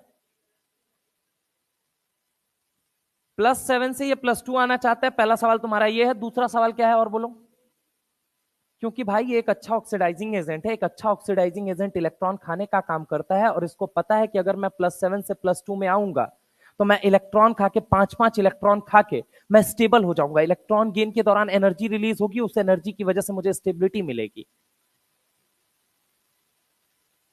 पहले पुराना वाला टॉपिक जो K2Cr2O7 पढ़ाया है ना, KMnO4 पढ़ाया है ना, उसमें स्ट्रॉन्ग ऑक्सीडाइजिंग एजेंट का कुछ एविडेंस दिया है मैंने। वो एविडेंस पहले देख के आओ कि एविडेंस क्यों दिया था, इतना उसमें माथा क्यों मारा था, पिछला क्लास उसमें क्यों बर्बाद किया था, उसको पहले पूरा देखो। इधर सुनो भाई, इधर अगर हम बात करते हैं, ऐसे सवाल रहे हैं तो प्लीज बाहर आके आप पूछ लिया करिए, यहां पूरा मत रिदम मत डिस्टर्ब कीजिए, मेरे पास टाइम का लिमिटेशन है बहुत ज्यादा। Which among the following is the order of oxidising power? Cr+6 में, MO+6 में, WO+6 में। एनसीईआरटी ने आपसे क्या बोला? एनसीईआरटी ने आपसे क्या बोला? एनसीईआरटी ने आपसे क्या बोला? यहां पे अगर हम बात करें तो ये देखो, ये देखो इसने क्या बोला कि क्या लिखता है यहां पे, for example in group 6 MO+6 W+6 are found to be more stable than Cr+6। यानी कि अगर मैं बात करूं इन सब में एक बात सोच के बताओ, इन सब के अंदर अगर मैं बात करता हूं, इन सब के अंदर सबसे ज्यादा स्टेबल कौन है? ये स्टेबल है या नहीं है, ये मुझे बताओ। अगर ये स्टेबल है तो क्या ये जल्दी इलेक्ट्रॉन खाना चाहता है या ये जल्दी इलेक्ट्रॉन खाना चाहता है? तो ये क्या है? अनस्टेबल है। तो ये क्या करना चाहता है? जल्दी इलेक्ट्रॉन खाना चाहता है। क्या बोला मैंने? जल्दी इलेक्ट्रॉन खाना चाहता है, खाना चाहता है, जल्दी इलेक्ट्रॉन खाना चाहता है। और अगर हम इनकी बात करें तो ये जल्दी इलेक्ट्रॉन नहीं खाना चाहता। तो एक बात तय है, इन सब में अगर हम बात करें ऑक्सीडाइजिंग ऑर्डर का पावर जो होगा वो क्या ये सही होगा या आप बताइए कुछ और सही होगा इसके अंदर? ये सही है या नहीं है, पहले ये मुझे बताओ। ऑब्वियस है सर, स्टेबल है तो ये नहीं खाना चाहता है, नहीं खाना चाहता है तो मतलब ये ऑर्डर करेक्ट नहीं है। अगला ऑर्डर क्या दिया है? ये +5 में है, ये +6 में है और ये +7 में है। KMnO4 एक अच्छा ऑक्सीडाइजिंग एजेंट है कंपेयर टू K2Cr2O7, और K2Cr2O7 के कंपैरिजन में अगर हम बात करें, कोई यहां पे क्या जोड़ लीजिए, नॉन मेटल, और नॉन मेटल के साथ क्या बना लीजिए, जैसे VOCl यहां प्लस है ना तो VO2Cl जोड़ लीजिए, ठीक है। VO2Cl वेनेडियम ऑक्साइड क्लोराइड बन जाएगा। तो ये हो गया वेनेडियम ऑक्साइड क्लोराइड दे दिया, K2Cr2O7 दे दिया, KMnO4 दे दिया। क्या ये ऑक्सीडाइजिंग पावर करेक्ट है या नहीं करेक्ट है? अब इस बात को देखो कहां पे दिया गया है, ये देखो यहां पे क्या दिया गया है, on moving a period stability of higher oxidation state decreases. अब देखो जरा गौर से, यहां पे सवाल में अगर देखोगे तो ये +5 है, +6 है, +7 है, सेम पीरियड है। तो ये इस बार क्या है बोलो जल्दी? अनस्टेबल है। अरे हाँ ना बोलो भाई। और ये दोनों क्या है? स्टेबल है। तो इन तीनों में सबसे पहले कौन इलेक्ट्रॉन खाना चाहेगा? ये। देन कौन खाना चाहेगा? ये। देन कौन खाना चाहेगा? ये। इसलिए करेक्ट आंसर क्या हो जाएगा? सेकंड। आगे लिखता है CrO3 MnO3 Fe2O3 में। तो यहां पे कितना है बोलो जल्दी? 3 दूना 6, 6 का मतलब ये हो गया +3। यहां पे ये क्या हो गया? 2 दूना 4, ये +4, और ये कितना हो गया? +6। हायर ऑक्सीडेशन स्टेट की स्टेबिलिटी लेफ्ट टू राइट जाने पे क्या होती है? डिक्रीज। लोअर ऑक्सीडेशन स्टेट की नहीं डिक्रीज होती है, समझ रहे हो? इधर देखो ये क्या दिया? Pb+4 दिया, Sn+4 दिया, C+4 दिया, समझ रहे हो? अब Pb कितने में स्टेबल होता है ये बताना जरा? Pb+2 में स्टेबल होता है ज्यादा कंपेयर टू Pb+4 के, कंपेयर टू Pb+4 के, ठीक है। अगर हम बात करें Thallium+1 is more stable then Thallium+3। अगर हम बात करें Bi+2 is more stable then Bi3 होगा यहां पे, Bi3 is more stable then Bi+5। लेकिन अगर उसने बोल दिया कि कार्बन+4 ले लिया, Sn+4 ले लिया और Pb+4 ले लिया, तो कौन ज्यादा स्टेबल होगा? कार्बन+4। अब ये बात कहां से निकल के आई? इधर देखो ना भाई, यहां पे क्या लिखा हुआ था जब एनसीईआरटी की तुम लाइन पढ़ रहे थे, तो तुमको क्या बोल रही थी वो? Although in P block the lower oxidation state are favoured by heavier members due to inert pair effect, the opposite is true in case of group of D block. मतलब कि ये कहना क्या चाहता है? इनर्ट पेयर इफेक्ट में जब ऊपर से नीचे आते हो तो हैवियर P ब्लॉक एलिमेंट के अंदर लोअर ऑक्सीडेशन स्टेट ज्यादा स्टेबल पाई जाती है। किसके कंपैरिजन में? हायर के कंपैरिजन में। ये नहीं वो बोल रहा है कि कार्बन+4 ले लो, सिलिकॉन+4 ले लो, Sn+4 ले लो, Pb+4 ले लो। अब इसमें Pb+4 जो होगा वो इन सब के कंपैरिजन में सबसे कम स्टेबल है, समझ रहे हो? Pb किससे कम स्टेबल है? +2 और +4 में, +4 वाले से Pb+2 वाला कम स्टेबल है। Thallium+1 कम स्टेबल है, सॉरी ज्यादा स्टेबल है। किससे ज्यादा स्टेबल है? Thallium+3 से, समझ रहे हो? आपस में कंपेयर करना है, ना कि ग्रुप का कंपैरिजन करना है। इसलिए हमेशा याद रखिएगा Pb+2 इज मोर स्टेबल। किससे? Pb+4 से। Thallium+1 is more stable. किससे? Thallium+3 से। Bi+3 is more stable. किससे? +5 से। लेकिन क्या नाइट्रोजन+5 से Bi+5 ज्यादा स्टेबल है? ये आप कंपेयर नहीं कर सकते, आपस में कंपैरिजन होता है हमेशा। तो स्टेब इन हैवियर P ब्लॉक, बार बार लिख रहा है, although in P block the lower oxidation state are favoured by the heavier members. Favoured कहने का मतलब क्या है? कि वो हायर भी रखते हैं लोअर भी रखते हैं, लोअर में वो ज्यादा स्टेबल होते हैं। बात समझ में आई या नहीं आई? तो Pb+2 इज मोर स्टेबल, लोग कह देते हैं C4 से ज्यादा स्टेबल है। गधा हो का, कौन सा लॉजिक लगा रहे हो? Pb+4 दे दिया, अब बोला C4 को कंपेयर कीजिए, तब तो आप कंपेयर कर भी लोगे। लोग क्या कह देते हैं, कार्बन+4 से ज्यादा Pb+2 स्टेबल होगा। क्या बेसिस है कंपेयर का आपके? Pb+2 स्टेबल है, Pb+4 से ज्यादा स्टेबल है। थैलियम+1 स्टेबल है, थैलियम+3 से ज्यादा स्टेबल है। B+3 से कंपेयर नहीं कर दोगे उसको। अब यहां पे वो सवाल यहीं पे वही बात एक्सप्लेन कर रहा है। देखो देखो क्या लिखता है यहां पे, अगर मैं तुमसे बात करूं Pb4+, SN4+ एंड C4+, अगर हम बात करें इनमें, तो इन तीनों में अगर देखोगे तो ऊपर से नीचे stability of higher oxidation state decrease हो रहा है इनर्ट पेयर इफेक्ट के कारण, ऐसा हम कह रहे हैं। लेकिन आप कभी मत कहना कि Pb+4 और इधर से यहां Pb+2 उठा लेना और यहां से C4 उठा लेना और कह रहे हो कंपेयर करेंगे। कंपेयर करोगे तो मूर्ख हो तुम। Pb+2 is more stable than Pb+4. Tl+1 is more stable than Tl+3. And अगर हम बात करें Bi+3 is more stable than Bi+5. अगर सवाल ये आ गया कि C4 ले लो और Pb+2 ले लो, अब कंपैरिजन करके बताओ।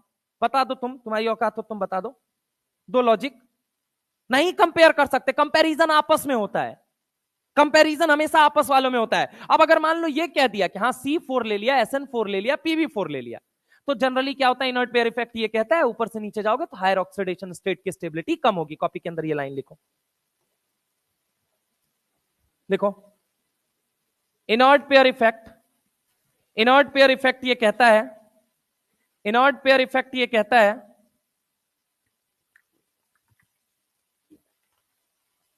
इनर्ट पेयर इफेक्ट ये कहता है ऊपर से नीचे जाने पर, ऊपर से नीचे जाने पर, ऊपर से नीचे जाने पर, ऊपर से नीचे जाने पर stability of, stability of, stability of higher oxidation state, stability of higher oxidation state decrease होती है, डिक्रीज होती है, डिक्रीज होती है, डिक्रीज होती है। इसका मतलब ये है, इसका मतलब ये है, इसका मतलब ये है, इसका मतलब ये है Pb+2, Pb+2 Pb+4 से ज्यादा स्टेबल है। Pb+2 Pb+4 से ज्यादा स्टेबल है, ना कि ना कि ना कि अदर मेंबर्स ऑफ, ना कि अदर मेंबर्स ऑफ, ना कि other members of same group, ना कि other members of same group in higher oxidation state, in higher oxidation state, in higher oxidation state, in higher oxidation state. आगे देखो ये सवाल लिखा हुआ है, how would you account for increasing oxidising power in series VO2 plus Cr2O7 and MnO4. This is due to the increasing stability of lower species to which they are reduced. अब देखो कितना चालाक है ये किताब, किताब की चालाकी दिखाता हूं। इसने ना हायर और लोअर वाली बात इधर एनसीईआरटी में लिख दी कि ऊपर से नीचे वाला कंपेयर यहां लिख दिया, और उसके बाद लेफ्ट टू राइट लिखा नहीं इसने। इसने पता है क्या कर दिया है, अब ये जो ऑर्डर मैंने लिखा है, ये वाला ऑर्डर, ये वाला ऑर्डर अगर मैं आपको दिखाऊं, ये वाला ऑर्डर जो लिखा हुआ है ये मैंने अपने मन से थोड़ी लिखा है। उसने देखो दूसरी बात क्या, लेफ्ट टू राइट वाली बात ना उसे सवाल में डाल दिया कि तुम जानो तुम समझो, लेफ्ट टू राइट वाली बात यहां पे सवाल में डाल दिया और ऊपर से नीचे वाली बात ऊपर एनसीईआरटी में चेप दी। अब दोनों बातों का आपको पता होना चाहिए और दोनों बातों का सार यहां लिखा हुआ है, ये दोनों बातें पकड़ना। अक्सर हम क्या करते हैं, एनसीईआरटी में जितना लिखा हुआ उसको हम पकड़ लेते हैं कि ऊपर से नीचे जाने पे ये सही होगा, रिवर्स ऑफ पी ब्लॉक होगा। लेकिन भैया लेफ्ट टू राइट वाले का कौन बताएगा, नीचे में सवाल पढ़ो, सवाल पढ़ो, सवाल वही बता रहा है, लेफ्ट टू राइट वाली बात कर रहा है वो, समझ रहे हो? तो इसलिए ढंग से ध्यान देना। आगे हम बोलते हैं what is the correct order of oxidising power, बताइए। कह रहा है कि अब देखो, अब उसी सवाल को थोड़ा तोड़ दिया गया, ये +5 में है, ये किस में है, +6 में है। एक बात तो लेफ्ट टू राइट जाओगे, stability of higher oxidation state decrease करती है, इंक्रीज करती है, मतलब ये स्टेबल है या अनस्टेबल है, तो जल्दी इलेक्ट्रॉन खाएगा या लेट से इलेक्ट्रॉन खाएगा, जल्दी खाएगा, यानी ये ऑर्डर क्या है, गलत दे दिया है। यहां पे देखो ये क्या दिया है, बोलो जल्दी, +5 और ये क्या दिया है, +7। ठीक है, समझ रहा हूं मेरी बात को? अब यहाँ पे देखो ये +5 +7, कौन ज्यादा स्टेबल कौन अनस्टेबल, तो ये अनस्टेबल और ये क्या हो गया, स्टेबल। तो एक बात तो, ये जल्दी खाएगा या वो जल्दी खाएगा? तो ये जल्दी खाएगा, ये भी गलत हो गया। ये कितना दे दिया है +6 और ये कितना दे दिया है +7। अब बताओ कौन स्टेबल कौन अनस्टेबल? तो ये स्टेबल ये अनस्टेबल। जल्दी कौन इलेक्ट्रॉन खाएगा? ये जल्दी इलेक्ट्रॉन खाएगा, लेकिन ऑर्डर उल्टा दिया, गलत। आंसर क्या हो जाएगा? सही हो जाएगा। ठीक है, बात समझ में आई? आइए नेक्स्ट सवाल की तरफ चलते हैं। Which compound does not exist? इनमें से बताइए कौन सा एग्जिस्ट नहीं करेगा। अब मैं तुमको अगर एक बात बताऊं, बस ये बताओ मुझे अभी तक तुमने क्या पढ़ा। तुम इतने ज्ञानी नहीं हो कि तुम ये बता पाओ कि कौन एग्जिस्ट कर रहा है कौन नहीं कर रहा है। तुम मुझे ये बताओ तुमने क्या पढ़ा, कौन एग्जिस्ट करता है? MnO3F एनसीईआरटी के अकॉर्डिंग एग्जिस्ट कर रहा है। ये क्यों नहीं कर रहा है? ये क्यों नहीं कर रहा है? ये क्यों नहीं कर रहा है? तो पहले तो ये लिख लेना तुम कि ये लोग MnF7 और CrF7 नहीं एग्जिस्ट करता है, एनसीईआरटी ने ही ये बात लिखा है। बस मैं ये सवाल इसलिए अभी करा रहा था कि हमने अभी तक जो पढ़ा उनमें कौन एग्जिस्ट करता है, तो ये एग्जिस्ट करता है।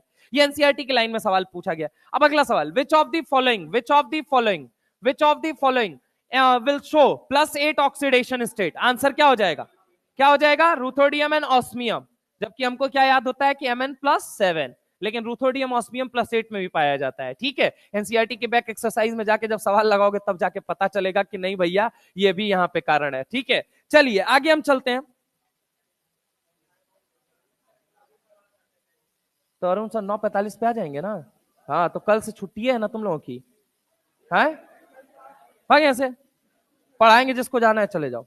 यहां पे देखो लिखता है name the transition element which does not exhibit variable oxidation state. ये एनसीईआरटी का सवाल है आपके, एनसीईआरटी का ही क्वेश्चन है ये आपके। ठीक है, name the transition element which does not exhibit variable oxidation state. Scandium, देखना जरा गौर से, 21। क्यों जिंक क्यों नहीं लिखा? अब क्योंकि वो उसने क्या लिखा हुआ है, zinc is not a transition element. समझ रहे हो मेरी बात को? अब आगे देखो, which of the 3D series of transition metal exhibit the largest number of oxidation state and why? कौन आंसर होगा? मैग्नीज। अब क्यों होता है, अब इसका रीजन आप लोग लिखते रहिएगा। ठीक है, अब इसका रीजन आप लोग एनसीईआरटी में दिया हुआ है, लिखते रहिएगा। सवाल है अब यहाँ पे, मैच द लिस्ट। क्या लिखा हुआ है? Element with exhibit only +3 oxidation state only. क्या हो जाएगा? यानी पहले का क्या हो गया? तीसरा। पहले का क्या हो गया? ए का थर्ड। अब दूसरा क्या दिया है? Element which exhibit more than 1 oxidation state. B का क्या हो जाएगा? More number of oxide. अरे वही बात है, क्या हो जाएगा? Mn, यानी सेकंड हो जाएगा। ये PYQs में आया हुआ है। Element which is reducing agent. अरे ठीक है यार, मतलब वो इधर अभी मैच कराते वक्त आ ही जाएगा। इधर देखो, element which is a reducing agent in its +2 oxidation state. Cr+3 है या Mn+2 है?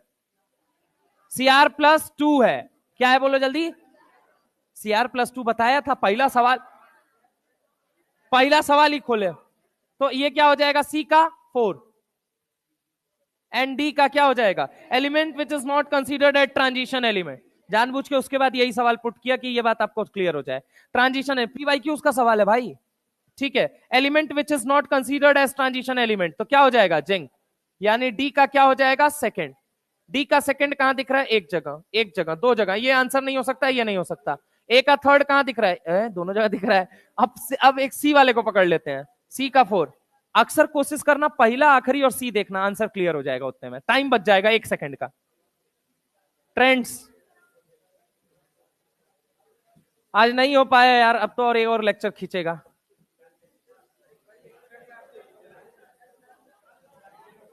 कल हम लोगों का मैच है।